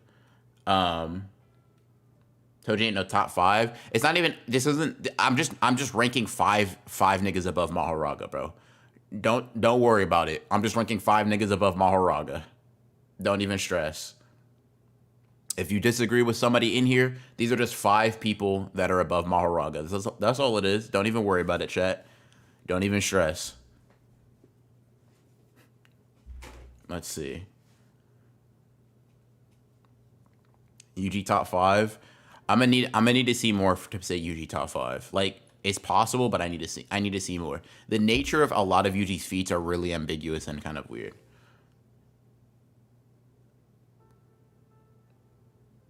Let's see. Agito couldn't even survive blue, and y'all saying she's top 5. Yeah, top 5 is nuts. Even top 10 is nuts. Let's see. Toji and Maki get cooked by Mahoraga, bro. Not gonna lie. Yeah. No. Absolutely the fuck not. I'ma just be dead ass. Yuta went out there, or Yuta was thinking about going out there, and he's like, bro, I'll handle Mahoraga and Agito myself. And I'll just say that while Yuta and Maki could probably be like relative overall fighters, I do think that Maki has the physical stat advantage, and then just soul split one shot. And then the same thing applies for Toji, but then he can also stop adaptation temporarily. No one other than Gojo and Sukuna is beating Mahoraga. He is top 3. Chat, it might be time for me to make that Yuta versus Mahoraga video. I didn't think it was necessary, chat. I didn't think it was necessary. I may have to make the video now because this is crazy. Whereas Yuki, brother, I'm not naming every character above Mahoraga. I just disagree with top 5, so I named the first 5 that came to mind. Yuki might be able to beat the shit out of Mahoraga too. I'm gonna say this too, chat. I'm gonna stand on it. I'm gonna stand the fuck out of. Listen. And chat, y'all need to hear me when I say this. Y'all need to hear me when I say this. Y'all need to hear me when I say this. Y'all need to hear me when I say this. Yuki is getting folded by Toji or Maki. Y'all need to hear me when I say this. I know that hurts to hear, but I need y'all to hear me.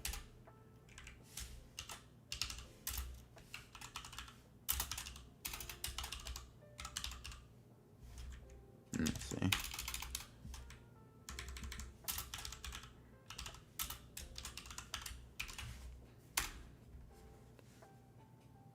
Y'all need to hear me when I say this. Ronin, would you go on a date with Mahoraga? No. Let's see.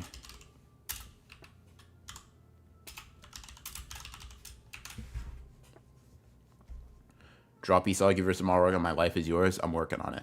Yuki literally one-taps them. What? Listen, y'all gotta understand. They both one-tap each other, right? So then it comes down to speed scaling. And I'm gonna just say this.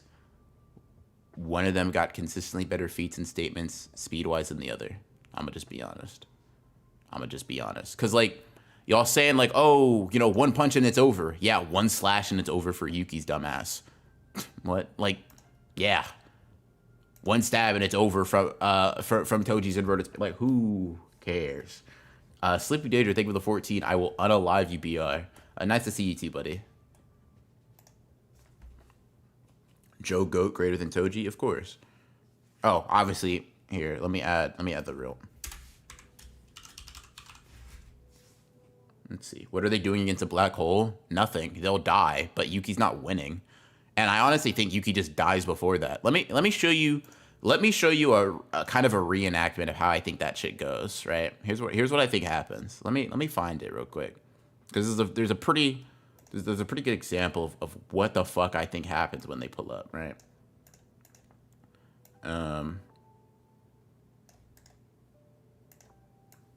Basically this is basically what I think happens.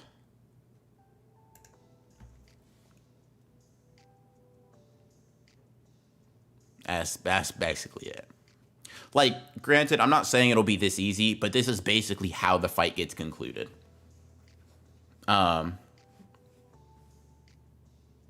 Yuki would heal from Inverted Spirit Heaven. It's not about healing. If Toji stabs her with that shit, one, her AP's ass. She's not doing shit, right? Toji could let her punch him in the face right after that, no technique, and nothing's happening, right? That's not what I'm worried about. What if he's close enough to use Inverted Spirit of Heaven? Best believe that fucking worm is spitting out Soul Split. Shink, shink, shink. She's cooked. It's up. It's over.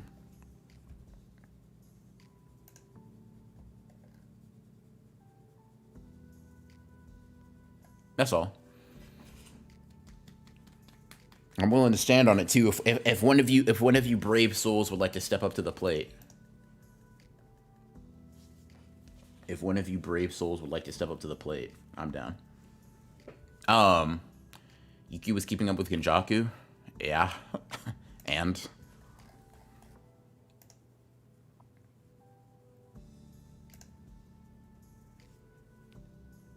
let's see.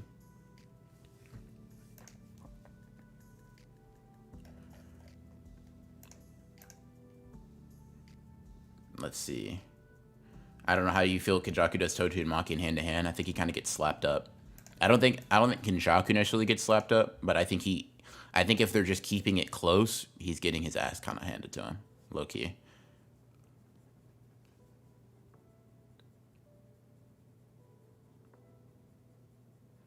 Yuki got hit with one of the strongest attacks in the verse and still pressed Kenjaku. Congrats. Like, I don't know. Like, I don't know. I don't know what you want me to say to that. Like, is that... Are you saying that's, like, she got hit with the domain and then, like, you know, pressed Kenjaku when Choso showed up? Like, yeah, type shit. Like, that's cool. Like, what happened? Because you have to have the context. You got to, right? You got to. Because what happens is after she gets hit, every single attack gets dodged or blocked. She doesn't land a single one. Then Garuda comes, right? Which is fine. Garuda's part of her moveset. But he still blocks. Then Kenjaku gets weighed down, right? Kenjaku gets weighed down and is still avoiding the dynamic duo. Just bobbing and weaving. Now, I'm not saying they're not relative. I'm not saying that. Don't mishear. Don't mishear, right? I'm just saying that, like, relativity is fine. It's not like Yuki's faster than Kenjaku. Who cares? I'ma be dead ass. Yorozu beats Maki and Yuki. Q Gods, you had an excellent take with the Sukuna one. Please stay on a winning streak, bro. Yorozu gets absolutely fucking folded. Oh my god. Yeah. Yorozu gets... Listen, bro. Yorozu gets done mad dirty. Like, Toji versus Maki looks like a battle of gods in front of Yorozu. I'm gonna just be totally honest.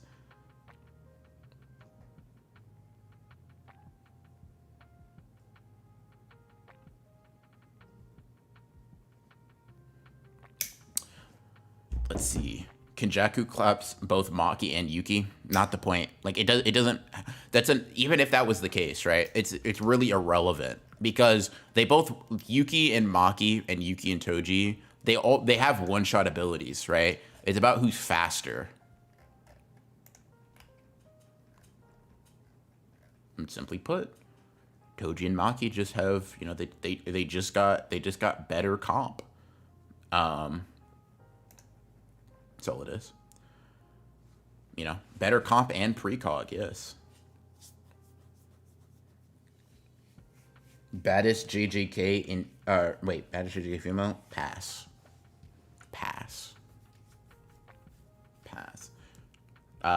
Shoko though. Let's see. Stop hating. She took on an entire squad of Heian era fighters comparable to Uro. No, that's not what the statement says. Not, nigga, don't change the statement, bro. That's not what that shit says. The squad is comparable to Uro's squad, right? But if it's Uro's squad, she most likely is the strongest one there. That doesn't mean every nigga there is Uro level. That's not what that shit means. That's like saying the Sukuna squad, everybody's Yuta level or everybody's Maki level. No, nigga, that's not what that means. That's not how those words add up. Fighting someone comparable to Uro's squad means it's like, okay, she's relative to like Uro and then some other unknown people. That's great. That's like Uro's not weak, but that does not mean she fought 5 motherfuckers that are equal to Uro. In case you're interested. With this combat style, Yorozu defeated a force directly serving the Toe, the 5 empty generals, which equaled the Sun, Moon, and Star squad that Uro led. Not, I fought 5 niggas that were Uro level. No, that's not what that shit means. It just isn't. Because if we use that idea, hold on, where the fuck is that? Where the fuck is that color page at? If we use that idea, that would, let me find that shit, that anti-Shinjuku shit real quick, bro. Because then that means we got Ino and Higuruma at Yuta level, bro. No. Squads can be composed of different levels of fighters. We don't know how strong anybody aside from the Uro level person was.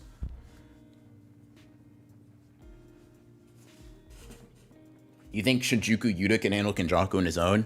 I think they'd be relative. Like, I think it would be a high diff fight no matter who you give it to, in all honesty. I think the reason they go with the Toto shred is just because they need Yuta at max power. They can't have him coming back, even if he was able to 100% win. He would not win without damage. So they need him coming back completely fine. Let's see. Valid arguments, but the same squad that was part of the Fujiwara clan, a subjugation squad that later jumped Sukuna as well. Yeah. Like jumping Sukuna is cool, but it doesn't mean much unless you demonstrate how well they did, right? I don't know, man. Ino kind of comp. Fair enough. Fair argument. Let's see. Jaku domain divs. I would say it if we knew he could expand his range. Like open versus closed doesn't really mean much if we don't know if his range is the same as Sukuna's. And we don't know if he made that same binding vow, so I don't know. So could Naoya beat Jogo in his second form? Are we talking base form Jogo? Sleeping Danger, thank you for the 14. Is Bum Kari even top 15 unironically? Fuck, dude, do you want to do the math on that right now? All right, let's see. So we got the 3 versions of Jogo. Well, yeah, okay, let's see. Tojimaki, who else we got? We got good old Raga, Mahoraga. We got Yuji. This is not in order. I'm just trying to list 15 niggas above. Hey, Restless Gambler, what's up with you, brother? Currently trying to shit on your goat. Don't worry about it though. Let's see. Kusakabe. Who else is on here? Let's see. Nah, probably not Choso. Probably not Mei. Probably not Ino. That's cool. Did I already put Kenjaku up here, right? Yeah, I did. Chad, who are some other JJK characters?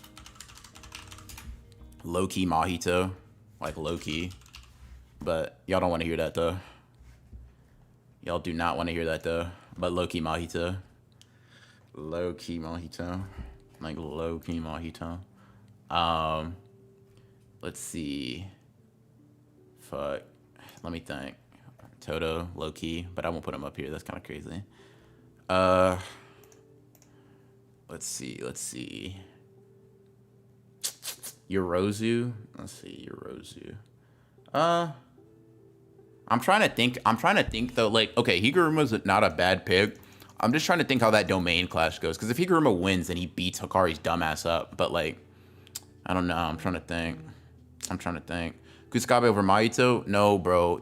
I'm not ranking these characters. I'm just putting them. I'm just naming 15 people over Hikari. Let's see. Takaba? Yeah, obviously Takaba win. This is not a top 15 list. 15 niggas over Hikari. Takaba. I could put Kashimo up here. Kashimo CT. Shit, bro. Kashimo. No water around. Like, there we go. Let's see. Theoretically is stronger as a slightly weaker Sukuna because he, okay, bro. Let's see.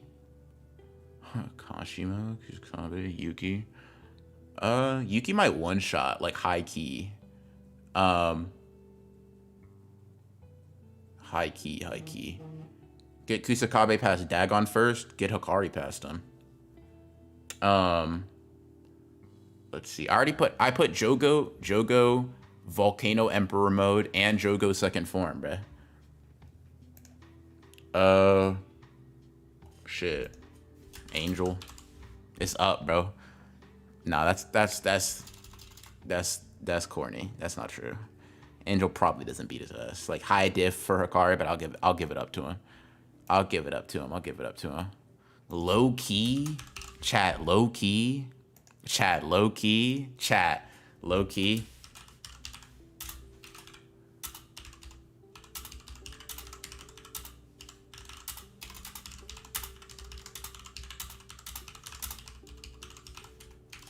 Low key. Damn. Low key, chat. Walk with me for a second. Sleeping Under with a 14. Hikari closer to Ino than Kusakabe too. That's kind of real. And then M3, you think with a 5. Kusakabe most likely over Mahito, to be honest. Unlike Mahito, he might hold his own against base one-finger Sukuna. Yeah, that's insane. Yeah. Let's see. Hold on. Shit. Hold on.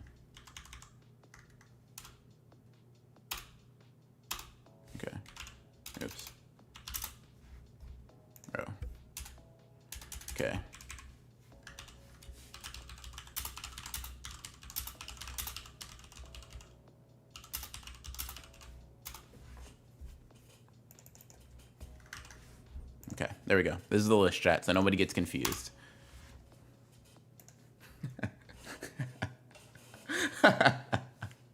Fucking hell, dude. Get that bum getter off this list. Chat, be honest. Be honest for a second, though. Be honest for a second, right? Hikari goes in jackpot, whatever. His punches hit like pillows, type shit. Ghetto eats that shit, whatever. Broken handle, Yuta Black Flash, type shit. Then, as soon as he about to open that domain again, bro, Playful Cloud one shot. Who says no? Who says no? Who says no? Who says no?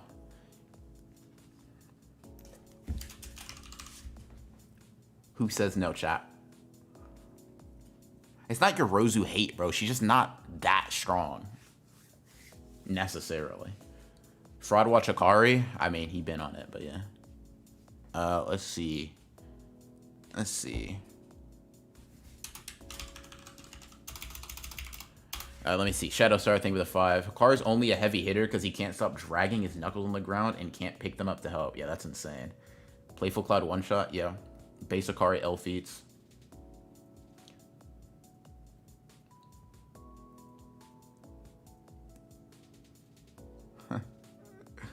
Yo, I'm not gonna lie. Restless Gambler. Saying Glaze and being named... Come on, bro. I don't know if Glaze can come out your mouth, bro. I'm gonna be honest. Where's Uro and Ryu? I could put him up here. Low-key one shot. Let's see. Yeah, they kind of cooked, bro. Honestly, Mahoraga Hikari is not that crazy. It's not. Like, like there are some of these that I could be joking about, right? Which ones I'll let you know. Maybe I won't, right? But I deadass don't think Hikari has a win con against Mahoraga, bro. Where does the term pillow puncher even come from? I'm sure somebody on Twitter said that shit first, but Hikari just never does damage with his attacks, bro. Like, the type of niggas he be beating up, bro, is some French mangaka, a defenseless Yuji, and then he be causing, like, a Kashimo nosebleed over the course of, like, a 4-chapter fight, bro. Shit's ass.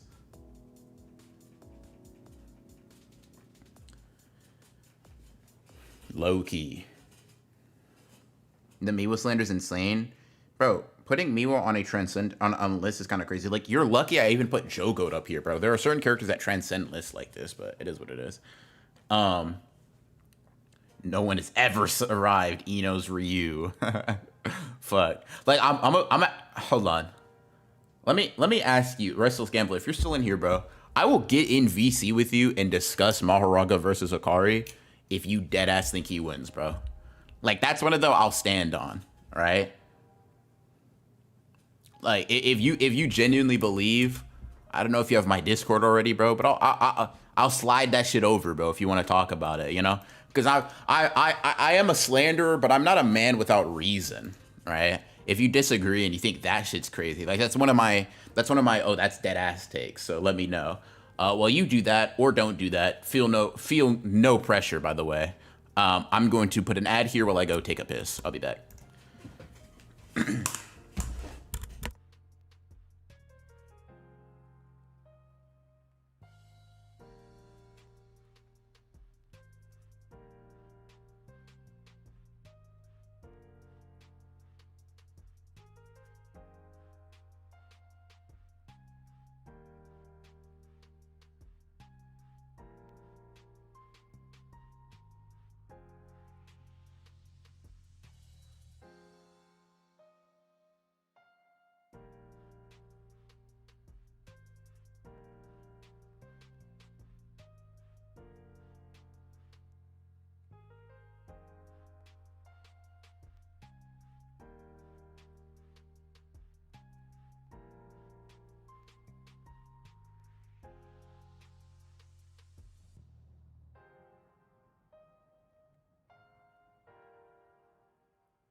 All right, chat. Where we at?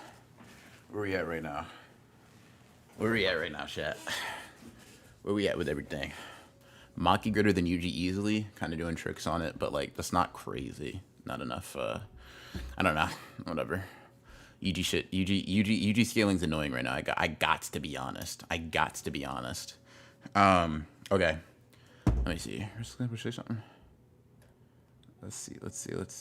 Oh, he might not still be in here. That's all good. Kurushi naming is crazy, by the way. That shit's mad. That's mad disrespectful. Like, I fuck with it. I fuck with it heavy. Keep doing it, but like, that's crazy, bro. All right. Cool. The chat is arguing Maki versus Yuji. Oh, brother.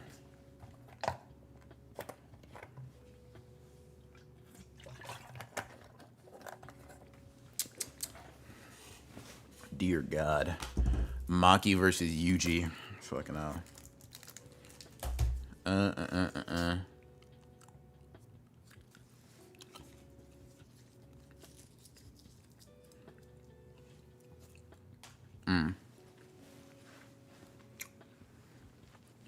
What about LaRue clapping Akari? Listen, I don't get it now, but sell me on it, brother.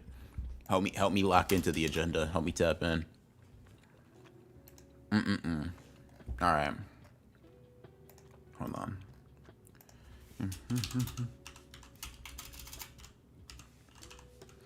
Let's see. Did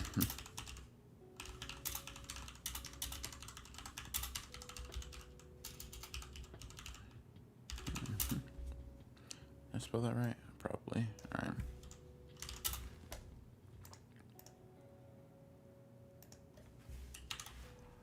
All right, cool. Back where we here. In a 1v1 bet on Yuji type shit. Gojo versus Yuji. Sleeping Dangerous says Gojo's getting his ass beat. Yes, sir. Yes, sir. Do we think Yuji can RCG the soul because of his knowledge and aptitude of it? I mean, theoretically, sure, but Yuji, from what we understand, is kind of ass at RCT, like low key. So like he should have the potential for it, but he might just not be good enough at it, just practically to do so. Because bro can't even like here. And he has hit multiple black flashes since then, so maybe he's better, but we just don't know. After healing himself like 4 times from shit that would have normally killed him, he's almost like out of commission. He's like, oh god damn, bro, what's going on? Everything feels weird. Whereas like healing your soul, alongside with like outputting curse energy and healing as fast as someone like Akari, basically seem like the pinnacles of healing. So I would just say that like he should have the ability to eventually, but whether or not he can right this second is pretty impossible to say. Because based on everything else, he doesn't seem super duper competent at it. But yeah. Let's see. I'm not gonna lie. Saying Yuji one-shots Maki is kind of crazy, brother.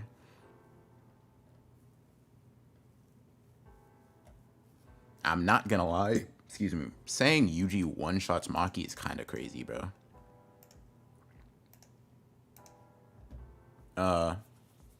Isn't Yuji like 4 times stronger than normal because of his black flashes?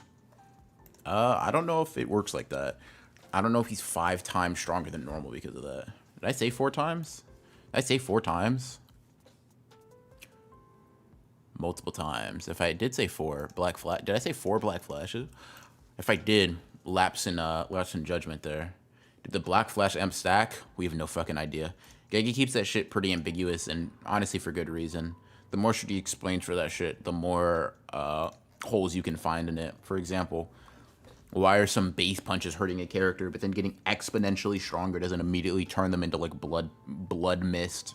So, could you one-shot Akari with jackpot so we can RC so we can't RCT? Is that possible?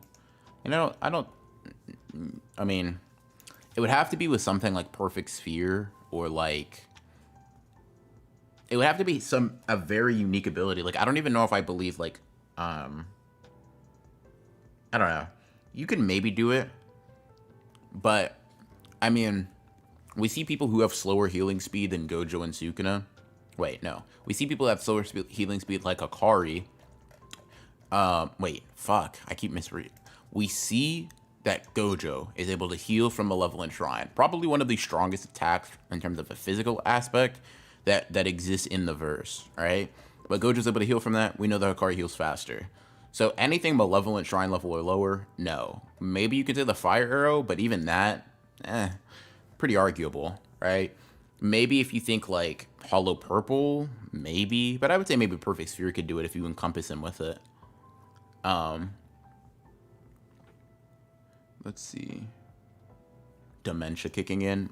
See, bro, I can't make a mistake like 3 times on stream. That's crazy, bro. That's crazy. That's crazy. That's crazy.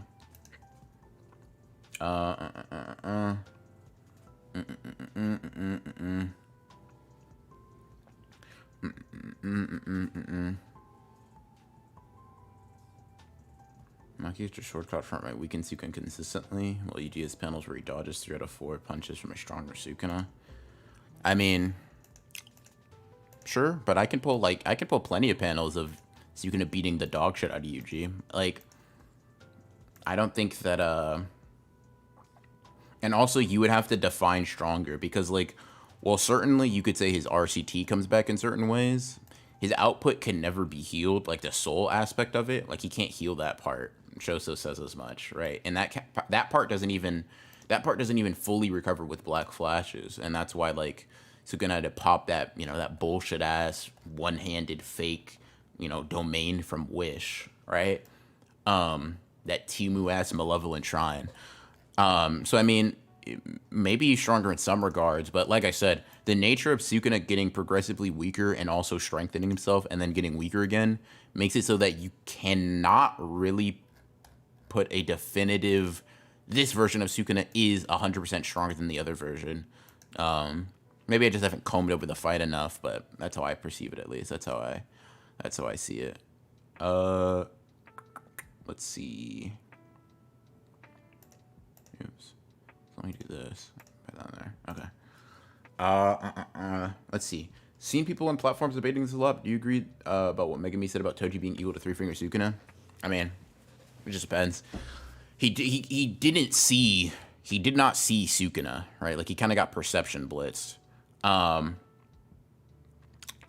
So it's like, Megami, how the fuck do you even know what you're talking about? And he doesn't see Toji's initial rush. He's able to kind of see him afterwards, so maybe you can say he's more capable of making that statement. But it is a point you can put forward. It is a point I put forward in my video, but it is one that you have to add with a lot of caution of like, hey man, it's very possible that's not the case. Yeah. Sleepy Nader, thank you for the 14. Does Sukuna still blitz Eugene 100-meter dash? This weakened version of Sukuna or Sukuna, like, okay, I'll say, probably not as badly, especially if he's weakened. If he's weakened, then no. But if we're saying, rather, he's been weakened for, like, this entire fight. If he's weakened to the extent he was, or he is right now, maybe not, right? If he's weakened to the extent that he was just immediately after defeating Kashimo, Yuji probably still getting burned, I'd probably say. Not as bad, though. I don't think he's getting, like, I don't think he's getting, like, dusted as badly, but I do think Sukuna will probably still be faster. And the reason I say that is just mainly because Yuji isn't absolutely fucking dusting this version of Sukuna. But I don't know. Like I said, kind of hard to tell. Yeah.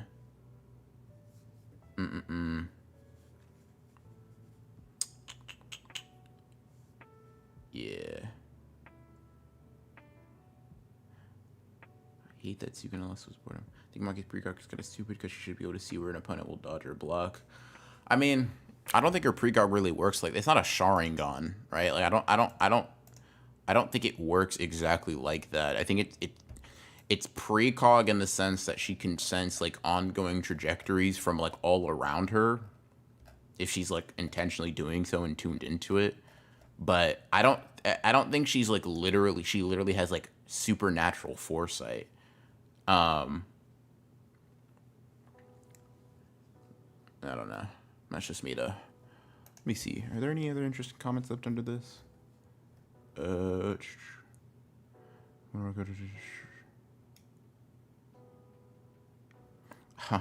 I wonder why Gojo didn't use a binding vow to sacrifice his life in exchange for a one-shotting red to the head. Oh wait, bad writing. If Sukuna can use a binding vow, so should Gojo, but Gege sucks, so. I mean, the question I would just have for Sakura is her, would just be, when would Gojo feel the need to do this? Because they're, like, while Gojo thought he could lose at different points in the story, the only point where Gojo was, like, sure it was up was probably when he was cut in half, or when Sukuna was about to open the domain on his dumbass and completely end it, right? But those are really the only moments you could say Gojo would even feel the need to do so. But a self-sacrificial binding vow just doesn't really strike me as Gojo's style, I'm going to be honest. He seems like he would want to go just for a victory. That's it. That's the way I see it, though. I just realized, why does it look like Ino is darker than Hikari in the spread noticing? Bro, Hikari is, like, only darker than fucking Yuta. And, like, Maki, bro. Shit's kind of crazy. Yeah, nah. Bro, not one of us. But anyways. Let's see. Being able to use Fuga. Yeah, that's fine. Whatever. I like both of these. Yeah, okay, but I read this one too. What arguments Gojo lost? Case closed. Motherfucker's gonna keep milking this. Fair enough, whatever. Let's see. There's a reason why all of the people who got a win over Gojo have always had beforehand knowledge about his techniques and were able to plan around his flaws, and essentially was the main reason they won. Even Megana. Like Megana, no knowledge of Gojo's technique versus Shinjuku Shodown. I believe Gojo would win that, especially if it went the same way it did in the manga. As soon as Gojo got off his first domain, it was over. This is how far Sukuna's Boharan knowledge carried him. Same with Forearm Sukuna versus Gojo, no knowledge. It comes down to who you believe has better hand-to-hand, which is difficult to say, since no one after Gojo is competing at Gojo's hand-to-hand level. It's like we're stuck assuming Sukuna's extra tunes would make him outperform Gojo or be able to somewhat equal to Gojo, which I'd lean more towards than them being equal, but that's just an assumption. Plus, you have to think about how Gojo incorporates curse techniques into his hand-to-hand. I'd say Sukuna wins 5 out of 10, and Gojo wins 5 out of 10. It's that close. Any mess-up gives the other person a second to outperform.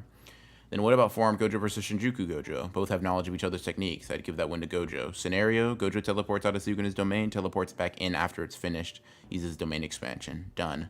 There's no evidence Sukuna knew about curse technique repair before Gojo did it to repair his burnt out technique. I mean, once Gojo teleports out of Sukuna's domain, Sukuna doesn't have to just stop the domain. He can kind of still have it up. In fact, we know that he can and still not have the slashes going. I'm pretty sure. Let's see. Where does he do that? I think it's when Gojo's like, hey, you can go bigger than this, right? When he's goading him to open the domain further. Give me 1 second. Let me find it real quick. Let me make sure I'm not tweaking.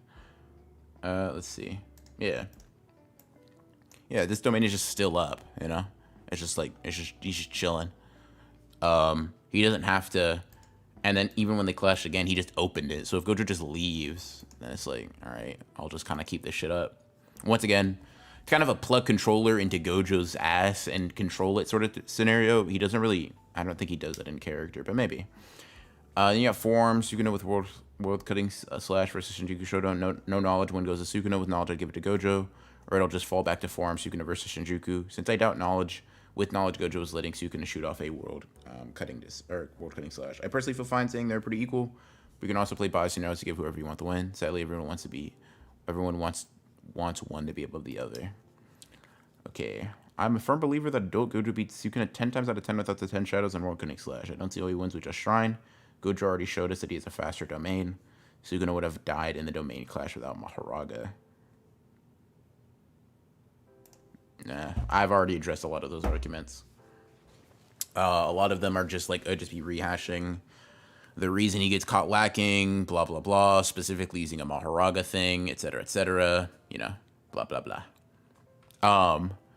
Okay, not an argument, but something I'd like to know your perspective on. There's something I don't see people discuss or mention about this fight. Did Sukuna have Mahoraga summoned all along, or did he summon him in the nick of time when he needed it? The reason I say this is because in the 2 moments where Sukuna loses consciousness, first by taking Unlimited Void, and second by a Black Flash, Mahoraga immediately comes to the rescue. I know people like to downplay Sukuna because of these scenes, but unless it's stated somewhere in the manga, and I don't think it is, you can't summon a Shadow without a hand sign. So assuming that Sukuna had Mahoraga on guard all along, it becomes clear that Sukuna was even in a more comfortable spot than this fight seems to be initially. I'm gonna be real. I have no fucking idea, bro. I'm gonna be so dead ass. I don't know if there's any way to even like make an argument for it one way or the other. Like, I guess you could say, hold on, let me see something. Let me check for something real quick. I'm gonna see if, because bro might have just pre-ordered Mahoraga coming out. I don't know. Let's see. I mean, no, Mahoraga comes out of Sukuna's shadow here. So I think it's clear that at least specifically in this instance, what the fuck are these? Oh, I don't need this. I think specifically in this instance, it's clear that Mahoraga is being summoned. Now for the domain, I don't have any fucking clue. Well, no, wait. Doesn't Sukuna say with this treasure I summon? Am I fucking tweaked? Hold on.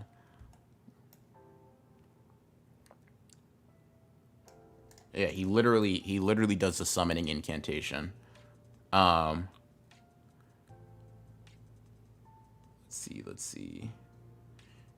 Didn't Kusakawa say he can't teleport out of the domain because he can't use teleportation? He couldn't use teleportation specifically because his technique was burned out. That's all it is.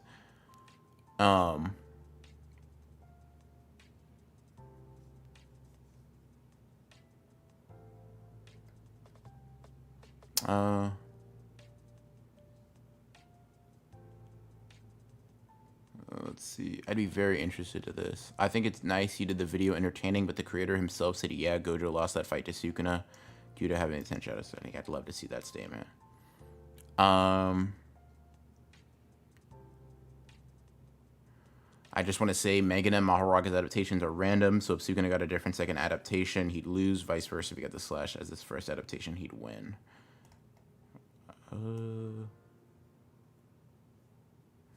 Are they completely random? I think they're progressive.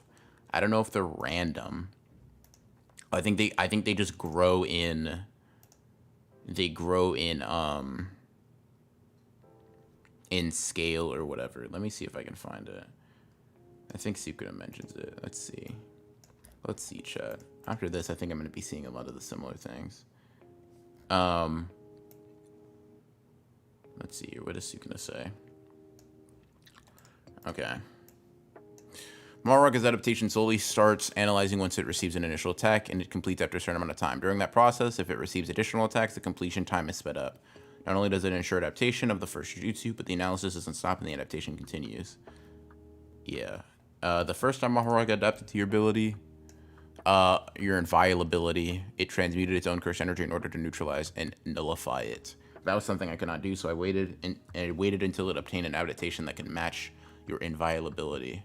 The second adaptation proceeded as I had hoped. This wasn't meant to be a slash like the ones I launched. It was an extension of the curse techniques target, blah, blah, blah. I don't know if anything implies it's random. It just seems like progressively evolving to be more and more suitable in combat, but I don't know. Let's see. That red was nerfed because Sukuna's domain amplification blocked it. It didn't explode on him. Domain amplification is simply not that good. I mean, let's see. I mean, in terms of red, I understand what he's saying because the explosion didn't kick in, so it's like a weaker red. But like, if you just want to see a stronger red hitting Sukuna without there being too much of an issue, you would just show this, right? Where Sukuna's face is fucked up, but like his life isn't in any danger. It's like mostly fine. And we know it's not enough damage to even destroy Shrine. So like, you can say like, yeah, it hurts because this. We have no reason to believe Sukuna put up domain amplification in time. He basically gets blitz / caught off guard. So, I mean, yeah, if he's getting hit with red point blank, no domain amplification, and he's not getting immediately cooked, it's like, all right, he should be fine. King Naja, thank you for the 10. I never understood the whole carried by 10 shadows thing since we saw Sukuna won the first domain battle.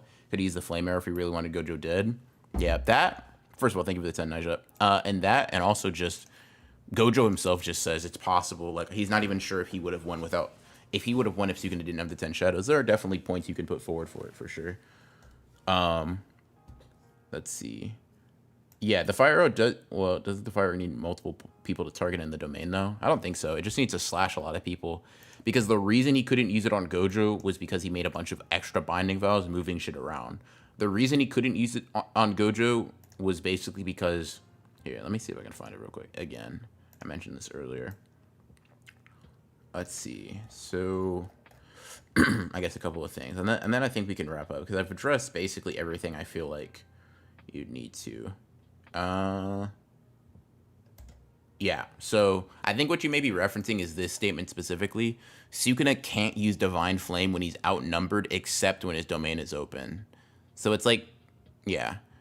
So against Gojo, he's just 1v1, right? He would have been able to use his Fire Arrow anyway. But the reason he doesn't use it is for this reason. In his fight against Satoru Gojo, he changed the conditions for his barrier technique and continually restricted the effective range, resulting in inefficient power. So he'd been sealing the flame. So it's not necessarily, Fire Arrow isn't necessarily the win con I'd go with, but like, if Sukuna fights differently, it is possible that Fire Arrow is still on the table. Regardless, I just agree with the sentiment that, like, the narrative does kind of show that Sukuna was looking beyond the scope of this fight, for sure. That's how I see it, though. Let's see. And Dorenzo, thank you for the 10. Appreciate you, gang. Thank you. Let's see. Hold on, who's hitting me up? Who's texting me?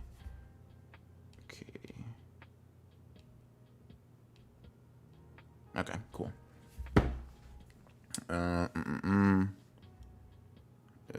Regular Gojo versus 15 Seekers. Weird. There are a lot of things that could have happened in the fight that didn't. Okay. Fuck, this is a lot. Hold on. I think there's an aspect. Okay, Sukuna also just domain. Yeah, okay, this agrees. The world is natural was not to evolve him, it was to kill Gojo. The only one Sukuna needs. The world is mentals for Gojo, the strongest. He was stronger than Gojo before him, and that was because of his resources. So world cutting slash was kill Gojo. Something that I think people also don't understand when it comes to this fight. Abilities can be multi-purpose, right? I mean, Sukuna just basically stated his intention at the start of the fight. He wanted to strip the scales off of Gojo. The scales obviously referring to infinity. Defeating Gojo via developing a new jujutsu would be that evolution, right? Like, let's see. Yeah, basically it. Yep. Yeah, let's see. Muscle mass. Okay, yeah. I'm seeing a lot of these. Bad writing. W opinion. Rather than saying that Sukuna is carried by Mahoraga knowledge about infinity, I'd like to say that he's hard carried by his open domain. Yes, barrier domain is his technique and part of his arsenal that he has, but if you take that away from Sukuna or give it to Gojo, then I can't see a situation where Gojo could lose. I mean, sure, if you give the characters different abilities that they don't lose, like, in that respect, Gojo is carried by not the 10 shadows, Jesus Christ. Gojo is carried by, like, Limitless. But, once again, I don't really see too much of a point in making that claim, mainly because most sorcerers are carried by their curse technique or their innate abilities, right? Like, duh. There are very few characters who can be very useful without those abilities. Yuji is like one of them. Gojo isn't. I don't think techniqueless Gojo is top 5. I'm gonna be honest. So it kind of just is what it is. So you can add more abilities and Gege allegations to be way worse. 100%. Not sure if it's just me, but I'm low-key disappointed Sukuna didn't have more curse techniques outside of Shrine. I don't know how I feel about it. I probably had expectations that he did, or that Fire Arrow was like a different thing. I think it would have been cool, but being where we're at right now, I mean, they might have just been cooked. I'm gonna be honest. It might have been for the best that he didn't. TBH. But let's see. Unless anybody else has any points they'd like to bring up specifically. Let's see. I think we are good. About 2 hours of addressing mostly Gojo versus Sukuna points. I appreciate everybody for popping up. This was a strong day 16, I think, of the 100-day challenge. Am I chilling? Not quite. Am I stressed? Who knows, right? But, you know, I appreciate everybody that pulled up to the video. Thank you guys a lot. The support on that was very nice. Appreciate you guys for pulling up to stream. Everybody that super chatted. Everybody that, you know, argued with me, whether y'all agreed or disagreed. I appreciate y'all. But yeah, I will say, I understand wanting Sukuna to have more techniques before we saw exactly how it would play out, but now that we know, I don't know if it's necessary. But in any case, I appreciate y'all coming out. Thank you. I will see you guys tomorrow with something, whether that be a short, a video, or another stream. But thank you.